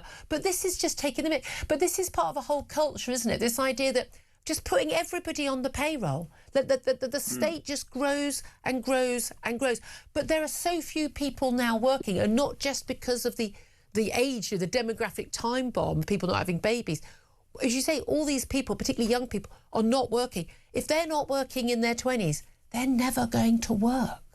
Exactly. I mean, I think the term for eyebrows, by the way, Julia, is to get them laminated, which is what they should be doing in a job in an office instead of at a beauty bar. But no, I agree entirely. And I think, the reason why a lot of young people can't get jobs, it was, partly because of lockdown and the ruining of their education. It's also because of this government's choice to increase taxes on work, which we've seen in the unemployment statistics, which, by the way, the government claim unemployment's coming down. Well, statistically, they're correct. Only if you remove the fact that if you're on out-of-work benefits, you don't need to find work, then you don't count in the statistics. So we know that unemployment's going up. I mean, look, Tony Blair did it by saying, let's send 50% of young people to a university. Brilliant. So you just got 50% of people, about half of whom should never be at university, got into unnecessary debt, got no benefit from university education in terms of a better job, but they're off the unemployment benefit rolls for 3 years. Well played, But that's what we're doing with disability benefits now. And as you say, these people are never required to even look for a job. How would you turn this around? Because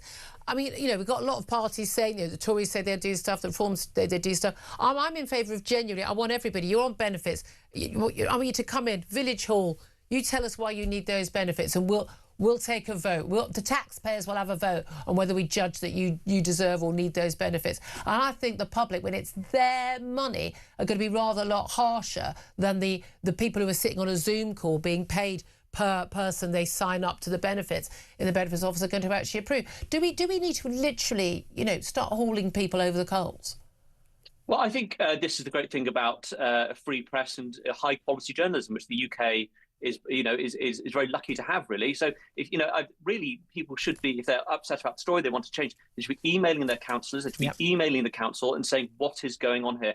Likewise, emailing their MPs. Yeah. I mean, it comes back to your point earlier about getting everyone on the payroll to make sure everyone's okay. It's not how the world works. It's kind of Karl Marx, wrote about this back in the 1800s. The perfect communist societies where you work for a third of the day, you read for another third, and you go hunting in the evening.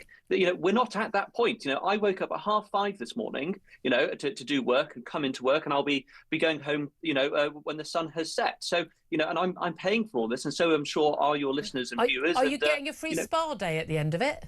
I wish I was. I wish I was getting tax rebates. And also, especially when it's local councils, by the way, you do sort of think. Sorry, if you're gonna have you mended that pothole in my street, and have you collected my bins at any point in the last 2 weeks, rather than benefits, frankly, for a lot of people who are frankly layabouts.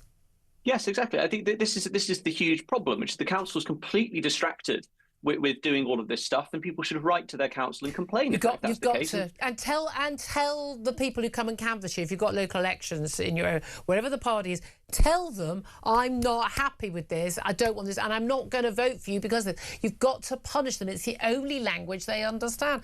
Maxwell Marlowe, always good to talk to you. You go and get yourself a nice nap. Adam Smith Institute at Maxwell Marlowe there. Benedict Spence. I mean, this is infuriating for people who are going out to work. Almost all of this, except there are 4 exceptions. Parliament, St Paul's, Westminster Abbey and the Tower of London. People should be able to see the site of their democracy, where their monarch is crowned, the home of their national heroes where they're buried, and their crown jewels. And I would extend that to everybody, but these are things that people currently have to pay for. Well, not Parliament. I feel very strongly about... if you want a guided tour, you can get in free with your MP, but if you want a guided tour, you have to pay. OK, I think that museums and our galleries should all be free. But you charge foreigners. They haven't paid the taxes to pay for it. My thing is like, no, I've already paid for this, thank you. You're welcome. I agree with that. So much more to talk about, including that Trump shooting, Keir Starmer, you name it. Lots of your calls coming up too. This is Talk.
across the UK. On DAB+, on YouTube, on your mobile, and on your side. This is Talk.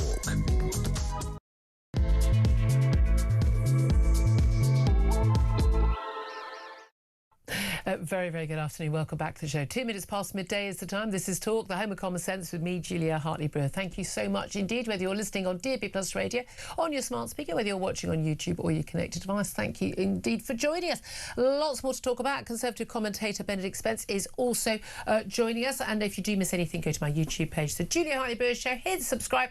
You never have to miss a thing. Coming up in this hour, we're going to be discussing the King and Queen arriving in Washington today for a 4-day visit for marking the 250th anniversary of the American independence. But this, of course, follows that attempted assassination on Donald Trump, the third attempt on his life in less than 2 years. Also, Keir Starmer, he's been out and about today, lying to Parliament. Oh, no, sorry, not this time. He was pledging to end the shoplifting free-for-all in Britain. But, I mean, really? Are you really going to do anything about it? Because I could solve that for you in one day. You have to arrest some people who are thieving things. It's really that simple. It really, really is. Plus, we're going to be talking about health inequalities, where people in the wealthiest parts of Britain can have, I kid you not, 20 more years of good health than those in the poorest areas. But what is that down to? We'll talk to the wonderful Chris Snowdon about that up later. Lots more to talk about, as I say. Benedict Spence still with me. We've been asking you to get in touch, your calls. I've been asking about particularly Labour MPs calling on Keir Starmer to set a date to resign. And with the Manderson scandal, the failing economy, the May election bloodbath everyone's expecting, can he survive? Tell us whether you think he will, whether you think he won't, and why. But also asking you about the King and Queen and their trip to Washington. Should that still be going ahead? Do you fear for their safety? And an awful lot of you also getting in touch about Lord Hermer, the Prime Minister's busy big mate. Lord Hermer, Attorney General, the human rights lawyer, massively involved in the outrageous prosecution, completely false prosecutions of our brave servicemen and women in Iraq, being accused falsely by Iraqi clients of murder and of torture, and they were exposed as being, basically wrong and making it up. But outrageous persecution of our bravest soldiers, and yet Lord Hermer has been found in an email which has been seen writing to the human rights lawyers involved that they had done more for this country than those brave men with the medals on their chest who have fought for us. An outrageous thing to have claimed, and you are very, very outraged as well about that. Can he even remain at his job if that's what he thinks about our armed forces when he's a serving member of His Majesty's government? I'd love to hear your thoughts on all of that. Give us a call. 0344 499 1000 is the number to get in touch. Text the word talk in your message to 87222. Also get in touch with us on X at talkTV. Calls are charged at the national rate and text costs £1. Standard network rate message.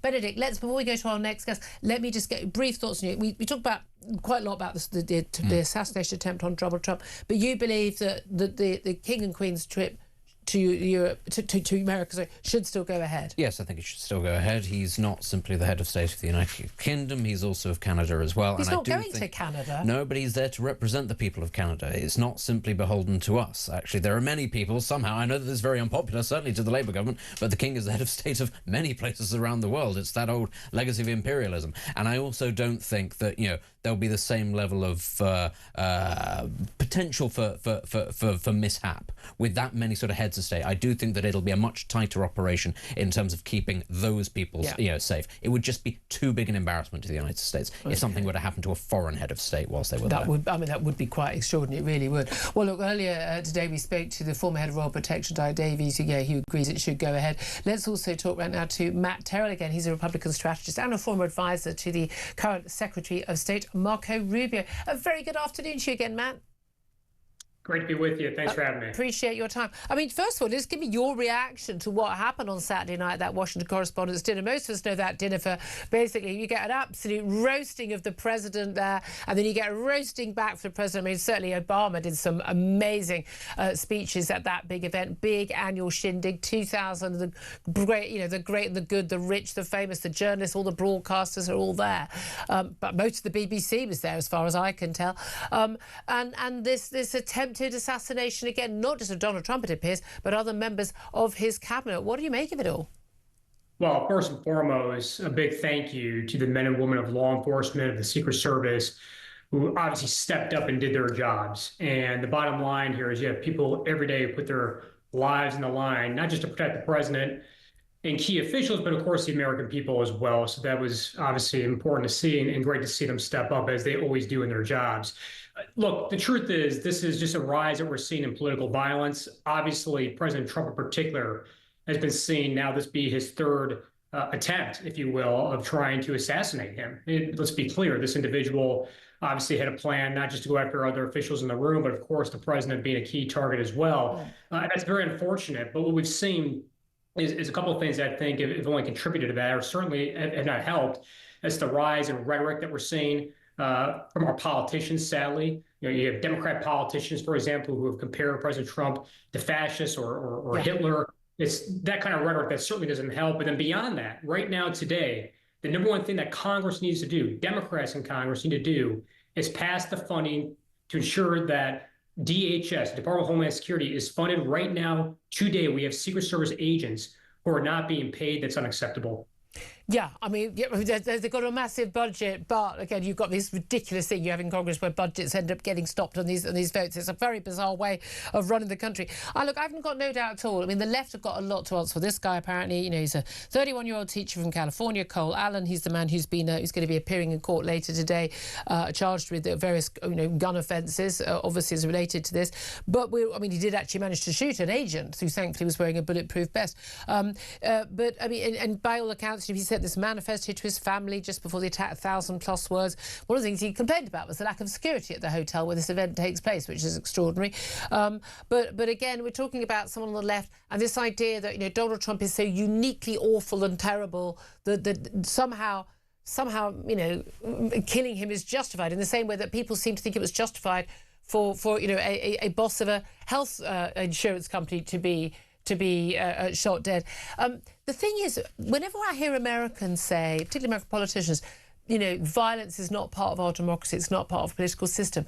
I mean, it is. It literally is. You're the only first world country where attempted assassinations, successful assassinations, violence threats are completely routine.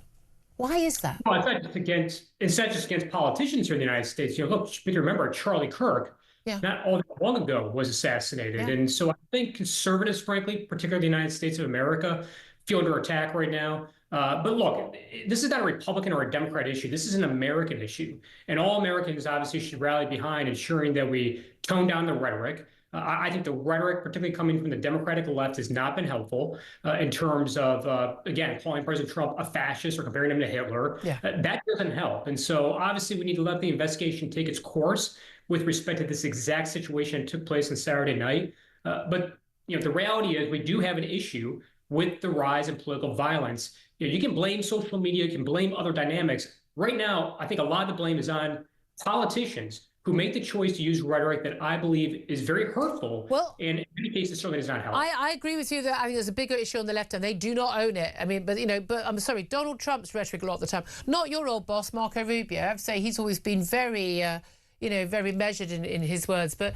Donald Trump, I mean, again, in no way does it ever remotely justify anyone. He's not a fascist. He's not all these stupid words that are used about him. I mean, it's embarrassing that people throw these words and lose their meaning. I mean, they call me a fascist, for goodness sake. I mean, for goodness sake. But some of his rhetoric, and stuff he used to say about journalists and how, wanting journalists shot, a lot of people would say, well, it takes one to know one. I'm sorry, no way justifying any attempted assassination.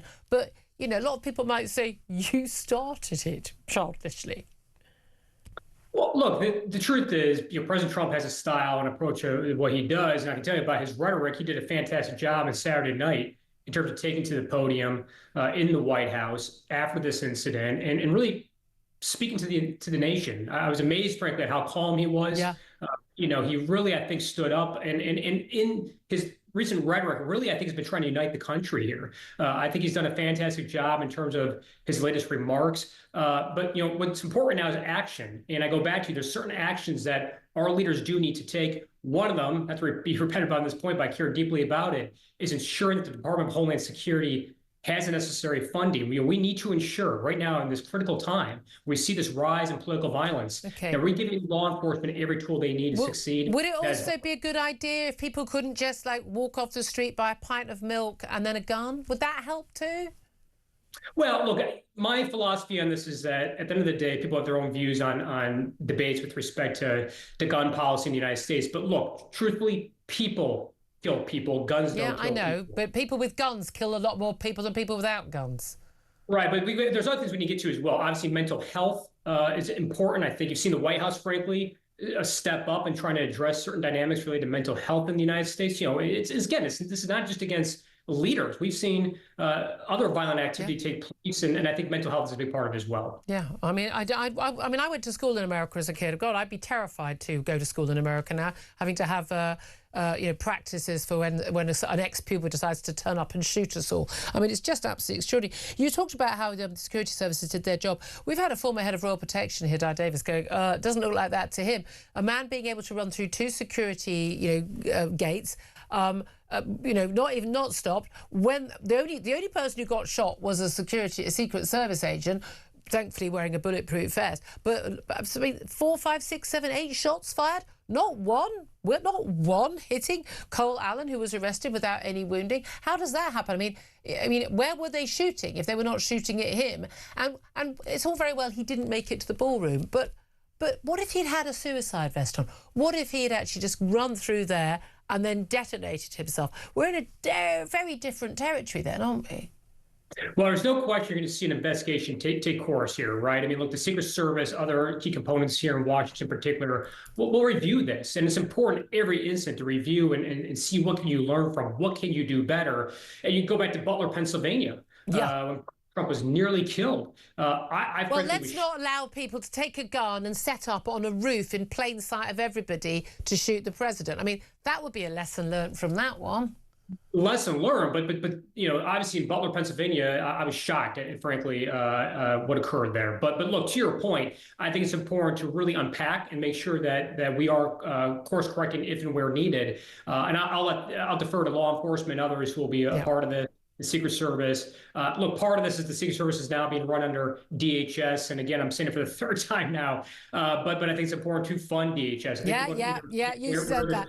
Let me talk about the royal visit, because King Charles and Queen Camilla are coming. Now we know things have been rather strained between our 2 countries over Iran, over our mass migration, legal migration issue, over welfare, over net zero, you name it. Donald Trump has been very critical, I think quite rightly, on all those points indeed, over our government on this.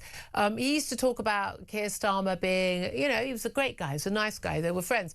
And now it's all, he's no Churchill. I mean, that's, again, a certainly fair criticism. But we know he loves the king. He's called him his friend. He said yesterday that he was very brave. He was still coming on the trip.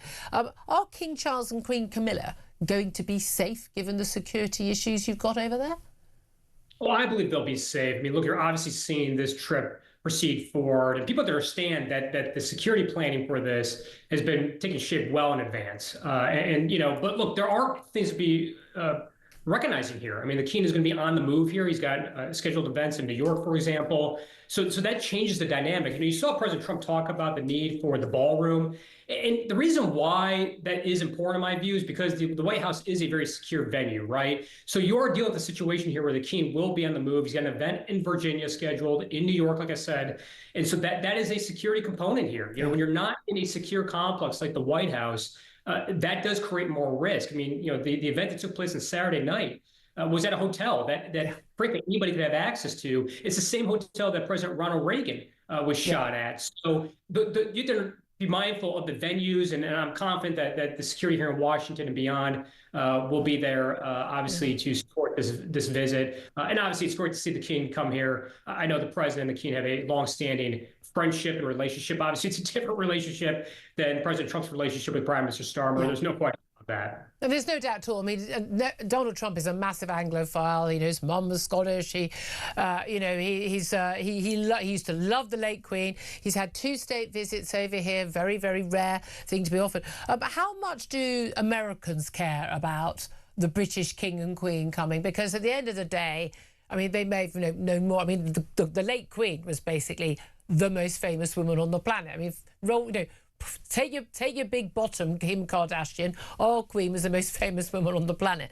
But with all due respect to our current King and Queen, you know, we're not. There isn't the same excitement as there would have been over, say, Princess Diana, or indeed William and Kate, you know, the young stars of the royals. How much interest or excitement, if any, is there? Well, people are in the United States paying attention to this visit. Part of that's just, frankly, given where the relationship is right now between the U.S. and the U.K., I still believe this is a very unique, special relationship. But obviously, there's been tension around the war in Iran. No question, President Trump's been disappointed with the U.K. government, Prime Minister Starmer in particular's position on Iran, if you will. There's other things taking place, though. There's members of the business community who are paying attention to this. You know, we're dealing right now, for example, with this tax on UK tax on tech companies, U.S. tech companies. So that's something that people are watching here. But in the end, I think that the royal family, the UK-U.S. relationship, that's a very special place in Americans' hearts. I know it's a very special place in President Trump's heart. I think you hit the nail on the head that his mother and throughout the years growing up, President Trump was very attuned and watching closely the royal family. So this is a very important trip. The last time we saw this kind of trip from the royal family, if you will, was in 2007 under President George W. Bush. So obviously there's been a massive time gap. It's exciting to see, it's exciting to watch. But look, it's important to see what comes out of this as well. And obviously it's important to ensure that we strengthen the U.S.-UK relationship, but it's a special relationship at that. And that's the thing. There's been a lot of talk. I mean, the last 20 years, everyone in the British side going, oh, we've got this special relationship. And everyone goes, oh, well, you know, and yet, you know, the French president gets invited over, or this person gets invited over, and our Prime Minister doesn't get invited over. It isn't really very special. The reality is, you know, we need you guys more than you need our guys. But do you think there is still a general feeling? Is it just, you know, we speak the same language, that there is still that bond between our two countries? I believe so. I think there certainly is, and you know, but look, there are challenges here. There are clear disagreements, and I go back to Iran has been arguably the biggest one right now. Yeah. I do think that President Trump in particular feels burned, not just by UK government, but frankly by NATO in general. And I think that, you know, if you're going to have an alliance, it's important to be united in the most important times, and when you're standing up to an Iranian regime. I know there's different views on this war, I get it, but in my view, at least, when you are standing up against a regime that's been the greatest state sponsor of terrorism, it's important to have unity on that. Yeah. And the world is watching. You know, the UK-US enemies are watching this relationship. So I disagree strongly, obviously, with Prime Minister Starmer's handling of Iran. That's my belief. I know others have different beliefs on this, but obviously that's the biggest issue right now on the table. Yeah, is this absolutely. I mean, just finally on the Iran issue, we've spoken to you about this before, as a former advisor to Marco Rubio, the current Secretary of State. Where are we in terms of Iran? Because at one point, you know, with the Prime Minister's, you know, his son-in-law, Jared Kushner, and his golf buddy, Steve Witkoff, on a plane ready to make the 17-hour flight to Pakistan to attend talks. The Iranians were already in Pakistan and went, oh, we're leaving, we're not staying. Right, no, and it's going to have to go on Zoom now. Are we any closer to any sort of deal? And who's going to blink first when it comes to the Strait of Hormuz and the damage that's being done to the world economy? Well, I think the Iranian regime here, what's left of it, or whoever's in charge over there, because it's still a bit unclear, obviously. You know, look, they're playing games. There's no question about that. I think their strategy is, you know, they wrongfully believe that President Trump has political pressure or economic pressure. That's just not the case. Why do you say that? It's not the case because I think on the economy front, we're seeing the stock market hit all-time highs. I think if you look at oil, you saw people run around. I saw many people claiming that you'd see $200 per barrel in oil. That hasn't been the case. And I think politically, the president, frankly, doesn't care. I don't think he's concerned right now about the politics of this in terms of the upcoming midterm elections.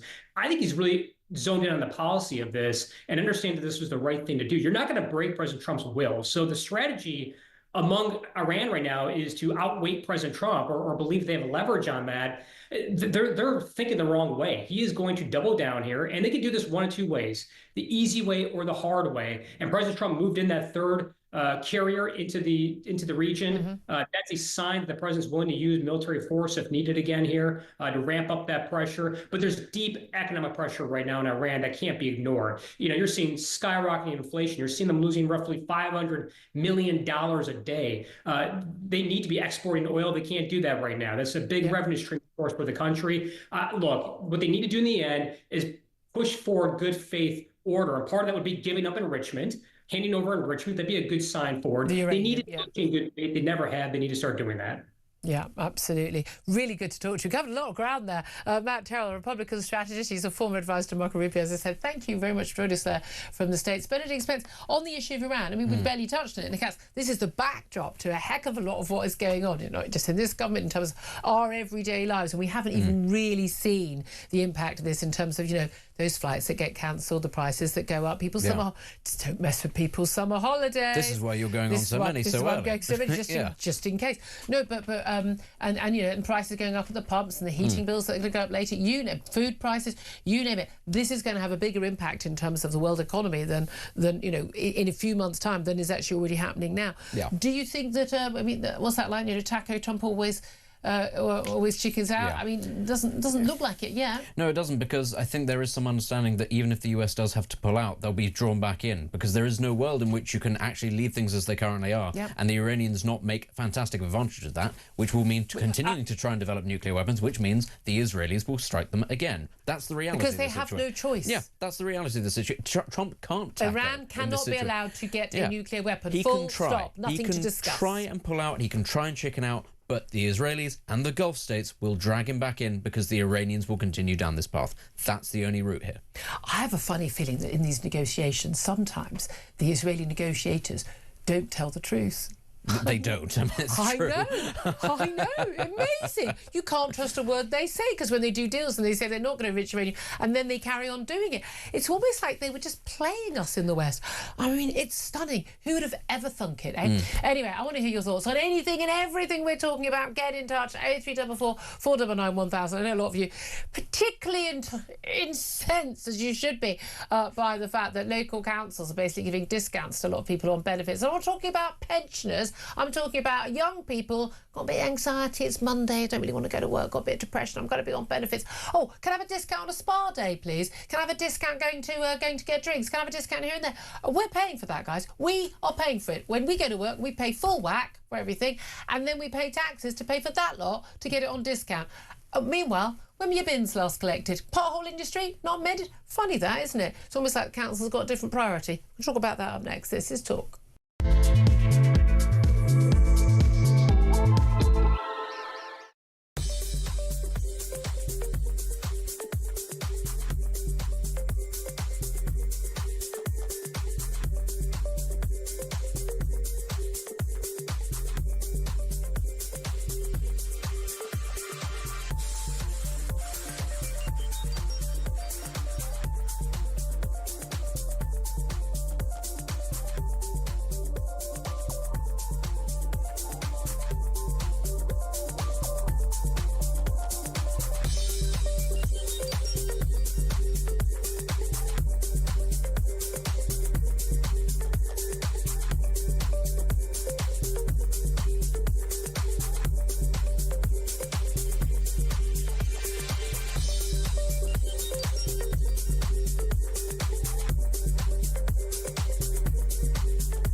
The handover briefing I was getting as I arrived at post was what I felt was a generally dismissive attitude to his vetting clearance. The focus was on getting Mandelson out to Washington quickly. Despite this atmosphere, an atmosphere of pressure, the department completed developed vetting to the normal high standard. Because the vetting process is not there to determine fitness for office or reputational risk, it's there to protect national security. across the UK, on DAB+, on YouTube, on your mobile, and on your side. This is Talk. Afternoon, welcome back to the show. Coming up to 12:27, let's get to your calls and your messages. Let's going to read some of them texts and tweets because I'm very bad at getting to those and I need to get to some of them. In terms of Labour MPs calling on Keir Starmer to set a date to resign, does he survive? Tell us why you think he will, why he won't. Neil says he's rolled the red carpet out to unvetted, unprocessed illegal migrants, put them up in luxury hotels, fed, given health care, all paid for by the taxpayer. I think that's a no.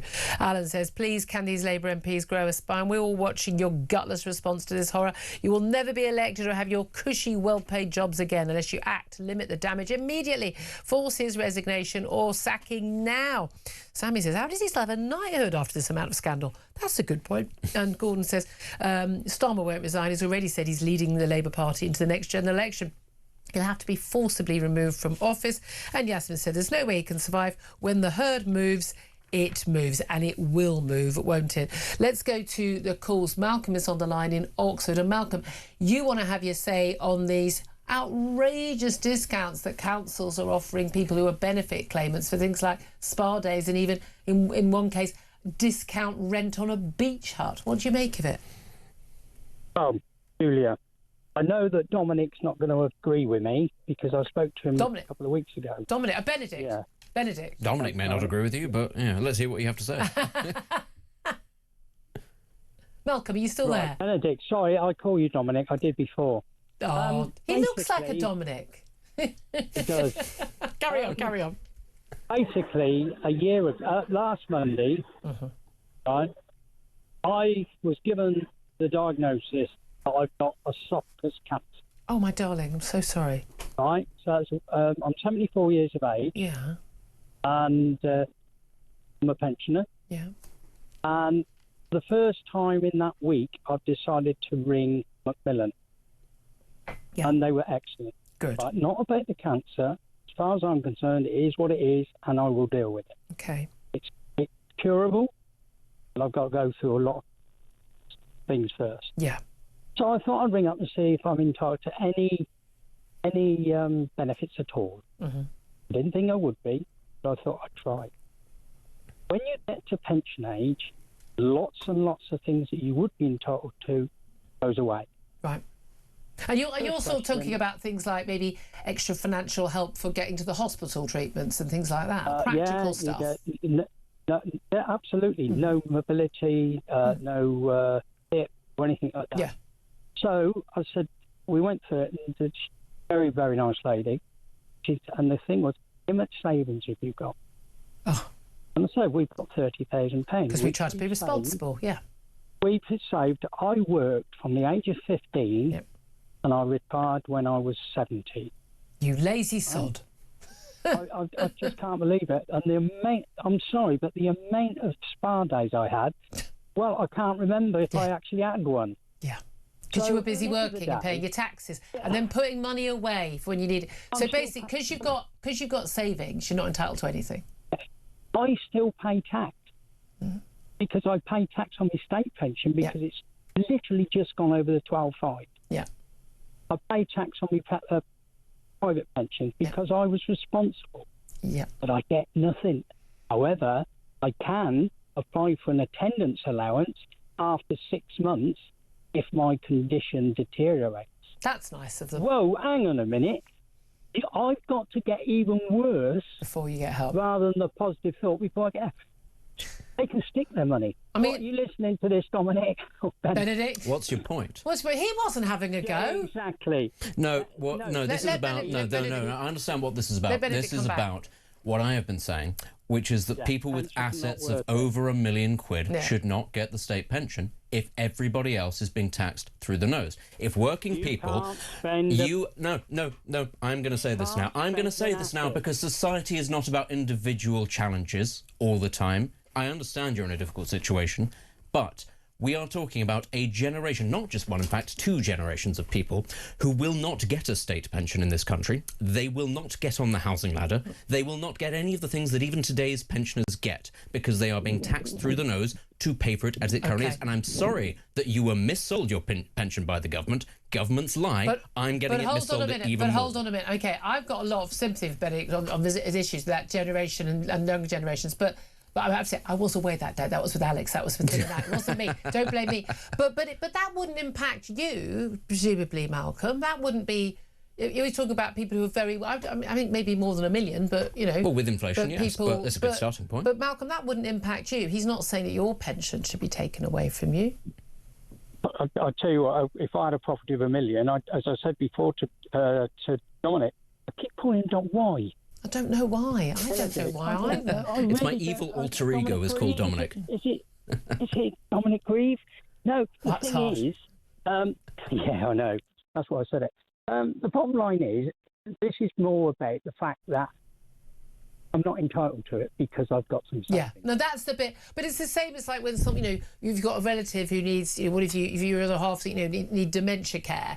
And then somebody who's never paid a penny in tax, never worked, they'll get it paid for by the state. But if you've worked, you've been responsible and you've saved some money, you don't get it. But if you've spent it all, you do get it. It just doesn't feel fair. Malcolm, I wish you, and I'm sure everyone listening and everyone here at Talk, wish you the very best of luck with your cancer treatment. We'll keep everything crossed. Keep in touch with us. I want to know how you're doing. I appreciate that. Thank you. I'm just going to read you something else. It's just been handed to me. Guys, you're going to lose your minds over this. Right. We know we've had this issue about the Falkland Islands. We mentioned it a little bit earlier. So, of course, small point worth making, 1982, when the Argentines invaded the Falkland Islands, claiming they were theirs. They'd never been theirs. They never were theirs. They never will be theirs. And, of course, we sent a task force down, which we wouldn't be able to do now, and we freed them. And we've had a poll since, very, very, very clear. They had a referendum. Do you want to remain British, or do you want to be Argentina or independent or whatever you are? And I think, was it 99.8% of Falkland Islanders voted that they were British. That's the end of the matter, I think we can safely say. We've had, obviously, ongoing threats from Argentina. I rather like Javier Milei otherwise, but on this issue, he's very wrong. We've had Donald Trump talking about how, basically, America could stop being supportive of Britain's ownership control of the Falkland Islands as punishment for us not getting involved in the Iran conflict. Guess what? Argentina's vice president, this is Victoria Villarreal, Milei's deputy, she's written on social media that today more than ever the Malvinas, as they incorrectly call the Falklands, are Argentine, and she has suggested that the Falkland Islanders should go back to England. She said if they feel English, they should go back to the thousands of miles away where their country is. She says the Kelpers are English people who live in Argentine territory. That's what she calls the people on the island. They are not part of the discussion. So basically, solve the problem. All the British people on the Falkland Islands should just go and live in Britain. Probably be an easy life, to be fair. It looks quite a harsh life down there. And then the Argentina can get their country back, in their island back, they claim. Benedict, your response to that? Presumably she posted this in Spanish. The Falkland Islands are British, and now I think about it, I think Tierra del Fuego is as well. I think we should rename it New Orkney, as it has always been and always will be. We're going to rename Ushuaia Thatcherville, and we're going to install a great big Weatherspoons there. That's diplomacy, Absolutely. Argentine style. We're just going to say that something that we've never been ours is ours, and we're going to rename it. Can I say I feel very strongly about that? I've been to Tierra del Fuego and Ushuaia. Can I point? I genuinely, you know me. I like me alls. Can I just say we need to stop colonising places that are really cold? Could we like go back to the Bahamas or something? Can we go for somewhere a little bit warmer and a bit nice? I'm just throwing that out there. South of France would be nice, just saying. But I mean, this is just outrageous. But here's the reality. Everyone's going to, we've had Keir Starmer all doing the big I am, hasn't he? Yeah. The Falkland Islands are British. They will continue to be British.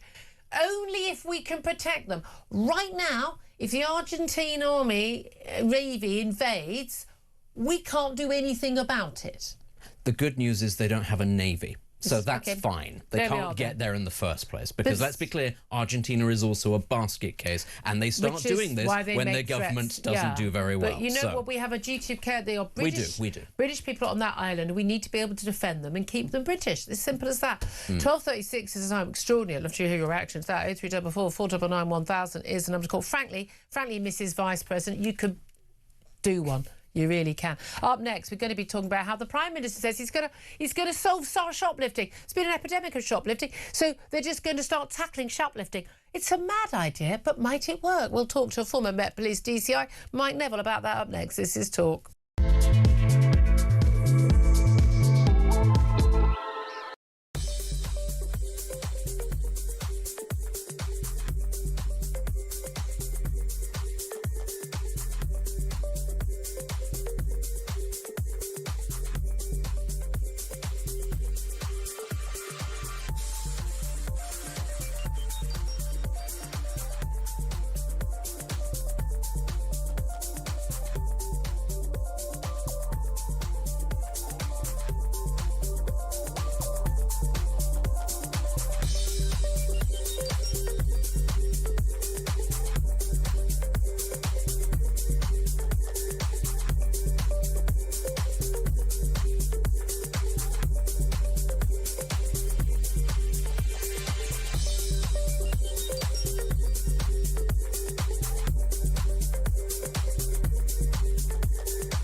Across the UK, on DAB+, on YouTube, on your mobile, and on your side. This is Talk. This is Talk, the Home of Common Sense with me, Julia Hartley-Brewer. Thank you very much indeed for joining me. Now, very, very excitingly today, the Prime Minister has been giving a speech. Yeah, that wasn't the exciting bit, but he says he's going to be tackling the shoplifting free-for-all that we've been seeing in recent weeks, months, years. We've seen a massive increase in shoplifting, and not a massive increase in the number of people who are actually charged with going to prison. Although we've seen an uptick in people arrested. But given that nothing pretty much happens to them after they've been arrested, what is the sodding point of that anyway? Well, let's talk about this with Mike Neville. He's a former Metropolitan Police DCI and joins us now. A very good afternoon to you. Yes, good afternoon, Julia. Thank you for joining us. Well, we had a speech from the Prime Minister. He's made a speech, therefore something's going to happen. That's how he seems to think life works. The government and the police seem to be utterly perplexed about how to tackle shoplifting. It seems to me to be very, very simple. You should arrest people who could do shoplifting and you should put them behind bars. Would that not solve shoplifting really rather quickly? It would. And so what you have, though, is the government thinks that they make a new law up, it'll help it. So they're proposing they will have a new law to assault a shop worker. Well, the last time I looked, it was a crime already to assault a shop worker. And then the proposed sentence is 6 months in prison. Well, the Labour government have done away with 12-month sentences, so they won't go to prison. And a big issue you have, Julie, my expertise in the police was catching criminals with images, CCTV, and you're showing some of that now. And of course, the way to deal with prolific shoplifters is to catch them multiple times on CCTV and then get them locked up. I had a case where we caught the same man 43 times and he went to prison for over 3 years. But the problem... No, he wasn't. No, he didn't. He was sentenced to 3 years and he served a year and a couple of months. Let's just be clear. But he did go to jail. And the problem you have is, unlike fingerprints and DNA, there's no national database of images. And that's what they need. So you can catch these prolific criminals who travel around the country and lock them up. Because if there's 100 thefts, that doesn't mean there's 100 thieves. Exactly. It only means there's 10 of them who are committing 10 at least. The amount of times I've been told by politicians, no, we haven't got enough space to put these people in prison. No, it's the same few people committing all the crimes. And again, everyone's got this lefty nonsense idea that it's a bunch of this is some single mum living on a council estate and she can't afford the food for her baby and she's stealing because she's hungry. rubbish. I talked to all the shops in my local high street, and they've all got a WhatsApp group now because the police were so useless, so they can message, oh, you know, that gang's out today. They have people, it's organised crime, a lot of them are foreign gangs, a lot of them are Romanian in my area, North London, and they literally have spotters, and they wait for stuff to be put out on the shelves. They literally, word goes out, and then they smash into the stores. And we've seen a couple of cases, haven't we, that Marks and Spencer, where the security guard got sacked. We had a Morrison's general manager who tackled a guy who was shoplifting, and he's got sacked. And, you know, there was a protest outside that store from people going, no, we want him back in. We want people to tackle them. I talked to the security guard at my local supermarket. He goes, oh, no, we're not allowed to tackle them. He's a big, big guy, but he's a gentle giant. He goes, we're not allowed to tackle them. We'll get sacked on the spot. And he goes, and the shoplifters know that. They know we can't do anything. And then even if we do stop them, we're not allowed to hold on to them. And even if we did, and the police were there, the police don't do anything either. This is not, I mean, they're acting like this is equivalent to, how could we go and set up human habitation on Mars? This is so simple. People come in and steal. All the shopkeepers know who they are. You arrest them. Frankly, you batter them to the ground and knock them out with chopping. You do whatever you have to do, and you don't prosecute anybody involved in that other than the shoplifter, and then you send them away to prison for long periods of time. Problem solved. Absolutely agree. I absolutely agree with you. And the early point you made about organised crime, you know, I was speaking to one of the top security men in one of the big supermarkets, and like baby milk is stolen, not to feed babies. A lot of it is shipped out to Vietnam. Bizarrely, we know that alcohol and the like is. That's sold in big warehouses, you know. So why would, if you own a massive club, why would you go and pay £20 for a bottle of whiskey if you could pay £5? Yeah. You know, so there's a lot of organised crime here. And what we need, the solution to not enough prison places is to build more prisons, not to throw more prison camps.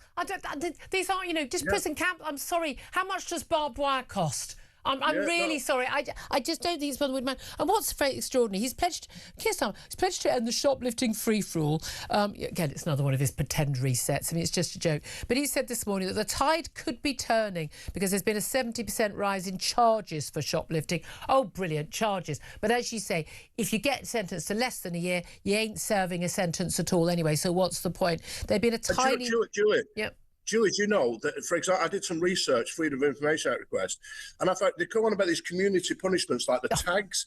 Only a quarter of the breaches have anything done about them. And that could be, so 75% are ignored, and 25% doesn't mean you get arrested and put in prison because you breached the tag. It might mean they come round and say, don't do it again. Little slap on the wrist. So these criminals are simply not... they're taking, I mean, they're laughing. They're laughing at us. But what really frustrates me, when they talk about the stats on these things, say the average number of offences of someone who's convicted of shoplifting is now 9 per thief, and that's doubled in 5 years. But again, only 1 in 5 ever get charged, and lots to that. And by the way, like with my bag thief, you know, if you don't turn up to court, no one does anything about it. It would transpire, because mine didn't turn up to court last August, and it's almost May now, and no one seems... I write a monthly email to the police, nothing happens. But when they say an average number of offences was 9 per thief, that's the average number of convictions. That doesn't include all of the arrests and the no prosecuting, because no one can be bothered. And it certainly doesn't include the other 400 a week offences they're committing. So it's a drop in the ocean. But this could be dealt with overnight. Yeah, absolutely. So the solutions to the crime are just obvious. There are these hyper-prolific criminals, a small proportion of people who've got, you know, hundreds of convictions. And there's a point in time, isn't it? I think you give people a fair chance. You have 1 chance, 2 chances, 3 chances. When you're on your 450th chance, it's time to say no more. And there are certain people who should just be locked away from society because all they do is bring misery, violence, wickedness. If they were locked up, then we'd all be a bit safer. You have all these experts who'll come on and say, oh, but people go to prison and they learn about crime. Who do these idiots think these people hang around with outside? Yeah, exactly. Also, it doesn't deal with reoffending rates. No, if you've already committed 400 offences before you go to prison, odds are you're probably going to carry on doing it after. Oh, Mike, I mean, let's put you in charge. All our favourite coppers who come on the show, I'm just like, why are you not in charge of the Met Police? I keep offering my services, Stu. I keep offering my services to Matt Rowley, and I've said I'll come and help him. At the moment, they're identifying 59% of criminals caught, and I can get it to 80 for him, but he doesn't answer my email. So I offer again in there public. You are, then. Nothing happens. But again, it's when they pretend that this is some incredibly clever thing. It's not. This is policing 101. What we need is more laws. Yeah, more laws, absolutely. Let's have more laws we don't enforce. Mike Neville, thank you very much. Speaking for the nation, former Met Police DCI Benedict Spence. Again, it's so frustrating, and it's killing big business and small business. And we, by the way, pay the price, because when someone steals 50 quid's worth of booze or 40 quid's worth of big lamb shoulders or whatever, I see people walking out with this big steak. How much do you think extra you're paying for your shopping for them? Of course, and this is the thing. Once upon a time you would say that the United Kingdom was a high trust society. It clearly isn't anymore. I mean, you still get some pockets in the countryside and all that where people still know their neighbours and they have honesty Don't lock boxes. their doors. But it's going away faster than anybody's comfortable with, and yet our politicians, as you say, continue to take the attitude that those people, the criminals, are in fact the victims. I will tell you again, also around my way, an awful lot of it has been committed by foreigners. Yep. First offence, bye. Yep. Bye, out of the country. And why are you in the country in the first place anyway? What job did you come to Romania's do? lovely this time of year. Why aren't you back there? Round my way, I would say virtually all of them are foreign. Why are we importing criminals? We've got enough of our own, for goodness sake. 12:47 is at the time. Up next, going to be talking about why is your expectancy of health enough? Not just how long you live, but how long you live healthily. Why is it likely that you will live 20 years longer if you live in a rich area with a healthy life than if you live in a poor area? We'll talk about that up next with Chris Snowden from the Institute of Economic Affairs. This is Talk.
The handover briefing I was getting as I arrived at post was what I felt was a generally dismissive attitude to his vetting clearance. The focus was on getting Mandelson out to Washington quickly.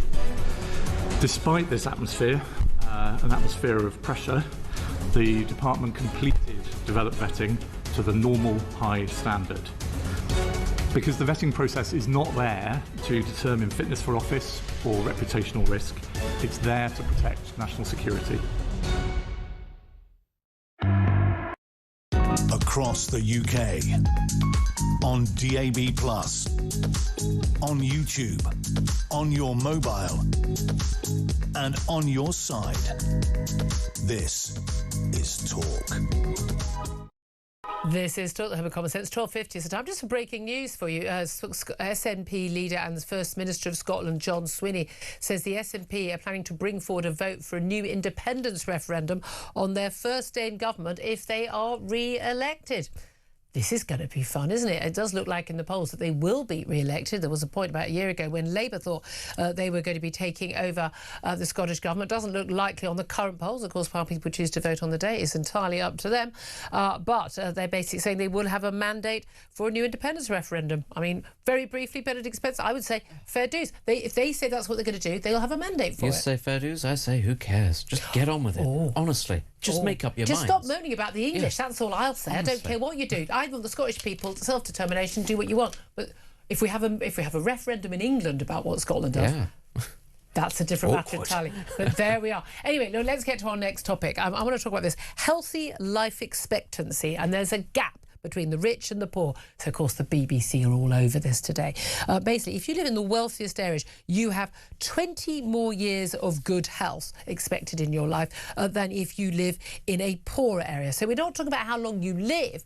That's also affected, but the years that you live with good health, where you've not got cancer or heart disease or diabetes or, in my case, a dodgy knee right now at the age of 57. Let's talk about this with Chris Snowdon, who's head of lifestyle economics at the Institute of Economic Affairs. A very good afternoon to you.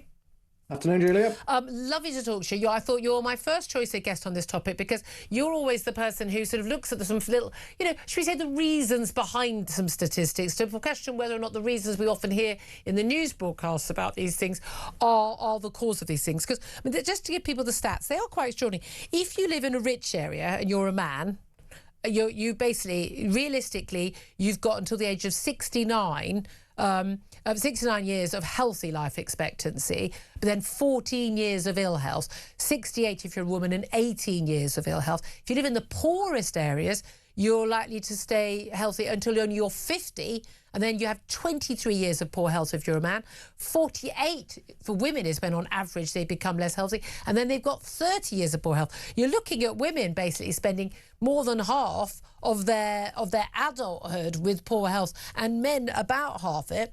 Now, according to the Health Foundation, who looked into this, they say that it's explained by many factors, and this includes obesity, poor housing, and the effects of deprivation, and also the COVID pandemic, which hit a lot of people. I'm really confused. How does poor housing affect how long you're going to live without, say, cancer? I mean, it doesn't really, does it? There's maybe some indirect causes there, but I don't think it's the main difference in these figures. Look, the one thing that the Health Foundation don't mention is that people aren't stuck where they're born for their entire lives. So people, when they make a bit of money, will move to a nicer area which is wealthier. And some of the characteristics that lead to people having better jobs and having more money also correlate with taking better care of your health. Yeah. I mean, that's the key thing. A lot of it is when people say, this must cause this, it's not causation, it's correlation. It just happens to be the same thing. I mean, I've always been fascinated by this in terms of like what people's choices are. I'm planning to live a long time. I've got some good longevity genes in my family. I want to be living it healthily. I've had 2 or 3 months with a torn cartilage in my knee, and it's just not being able to walk properly. I had to get wheelchairs to the airport for a holiday in Lisbon. It's killing me, and I'm just like, God, this has been a really good wake-up call. You want to stay as healthy as possible, as long as possible, but it's much easier perhaps to make those good choices if you've got a good job, you've got something to live for, you feel positive about life. You're not living in a sinker state with some Egypt playing music till 4 a.m, going to a dead-end job, and I'm thinking at that point, I think I'd probably have a kebab and 20 cigarettes for dinner. Yeah, and that's the other side of it. So, on one side, if you've got money, then you can live in a wealthier area, and because you've got more money, you're just likely to be healthier anyway. But the other side of it is, people responding to poverty by leading unhealthier lifestyles, which people in public health act as if it's some weird sort of bizarre coincidence, yes, or there's some weird causation going on. It's really just a perfectly rational response, actually, to living in pretty miserable circumstances. George Orwell many years ago wrote about how the left wingers of his day were always criticizing the working class for having a bad diet, and he pointed out that you've got no money.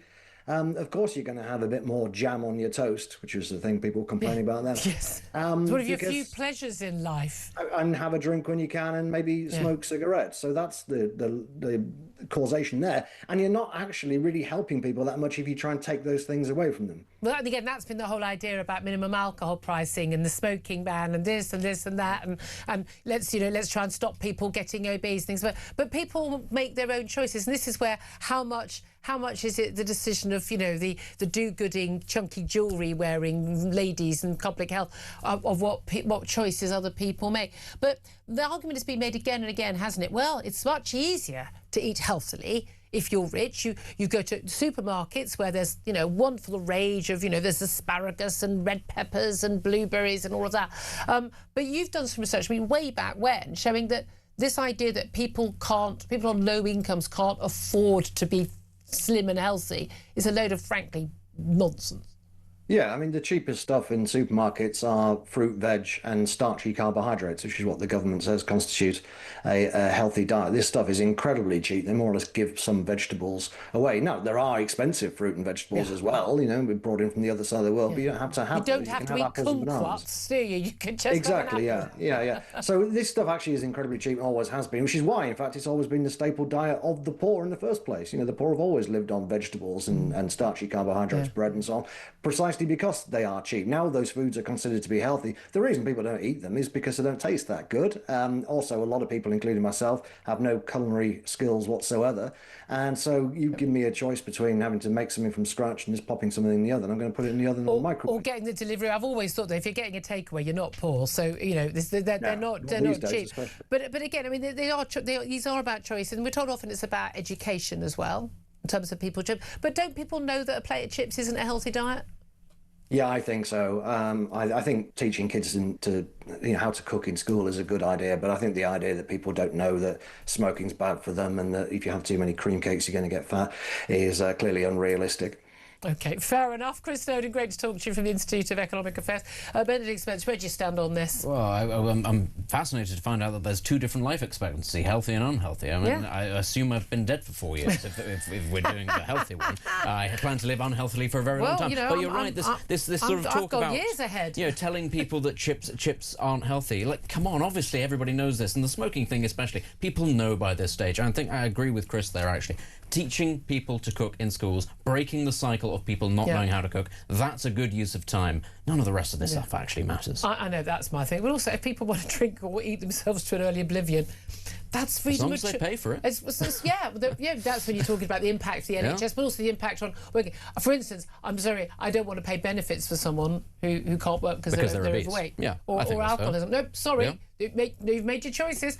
Anyway, lots more to talk about, and I'm sure a lot of these stories are going to be coming up on the next show. Ian Collins is here. Nice to see you at the right time of day. It really threw me seeing you at 10 every day. It last week, all a bit strange. I don't know what happened. I only came in for a cup of tea and found myself behind there for a couple of weeks. Very strange indeed. What are you talking about? Because there's so much going on today. Kumquat, I hear. Do you know what? I don't think I've ever had a kumquat. It was the only word that came to mind. Yes. I genuinely, what is a I don't know what it looks like. You're posh, you know this. You think I eat fruit? Good Lord. I say. Yeah. I would have thought you got a sponsorship